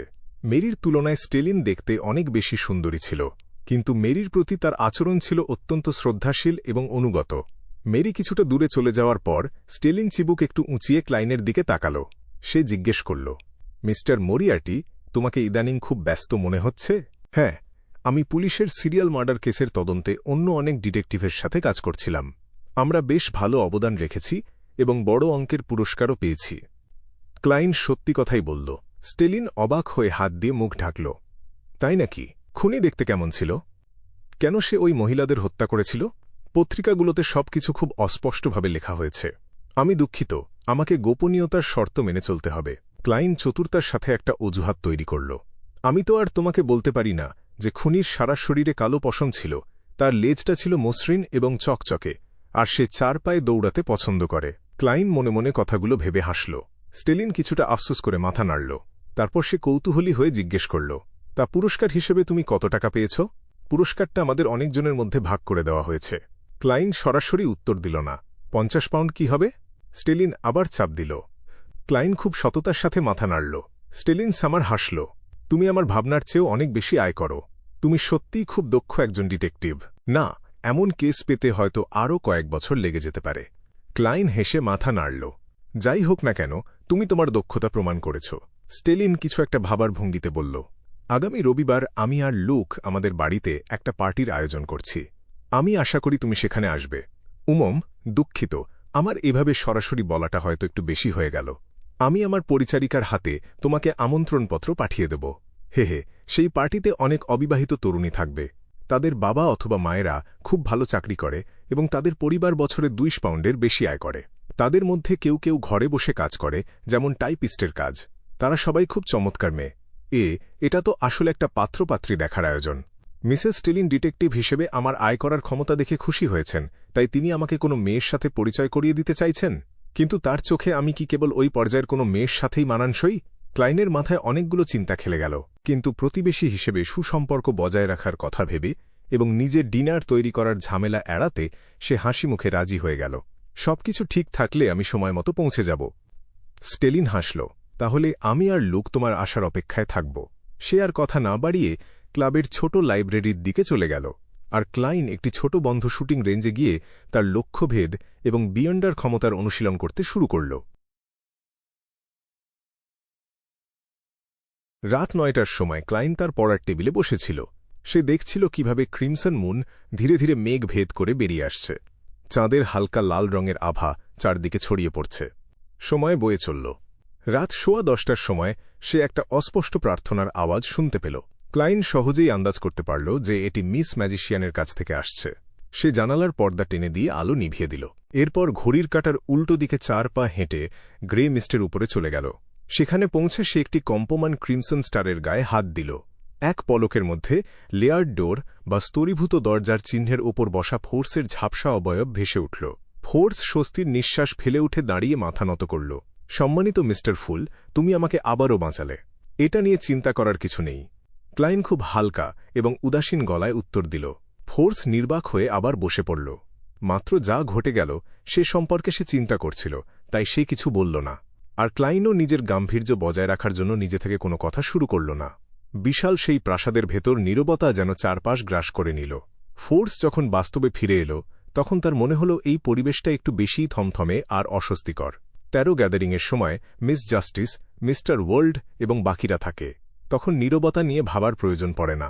কিন্তু এখন এখানে কেবল মিস্টার ফুল আর আমি আছি। আমার এখন কি করা উচিত? এই চাপ সহ্য করা যাচ্ছে না। আমাকে কিছু বলতেই হবে। আমি এখানে বোকার মতো বসে থাকতে পারি না। উনি মিস্টার ফুল, উনি নিশ্চয়ই কোনো কিছু নিয়ে মাথা ঘামাবেন না, কিন্তু আমি খুব নার্ভাস বোধ করছি। ফোর্সের হঠাৎ মনে হল সে যেন তার বসের সামনে একা বসে আছে, ঠিক যেমনটা কর্মজীবনের শুরুতে হয়েছিল। ক্লাইন যদিও স্পেকটেটর বা দর্শক পাথরের কেউ নয়, তবুও সে মিস ম্যাজিশিয়ানের অস্বস্তি আর জড়তা পরিষ্কার দেখতে পাচ্ছিল। সে হেসে বলল, হয়তো তুমি আমাকে বলতে পারো যে তুমি কিভাবে একজন বিয়ন্ডার হলে। উদাহরণস্বরূপ, তুমি অ্যাপ্রেন্টিস ফর্মুলা আর ওই ব্রেসলেটটা কিভাবে পেলে। ক্লাইন মনে মনে তার আসল প্রশ্নটা যোগ করল। ফোর্স কিছুটা স্বস্তি পেল এবং পুরনো দিনের কথা মনে করতে লাগল। সেটা ছিল প্রায় ৩ বছর আগের কথা। আমি তখন মাত্র ব্যাকলুন্ড মেডিকেল স্কুল থেকে গ্র্যাজুয়েশন শেষ করেছি।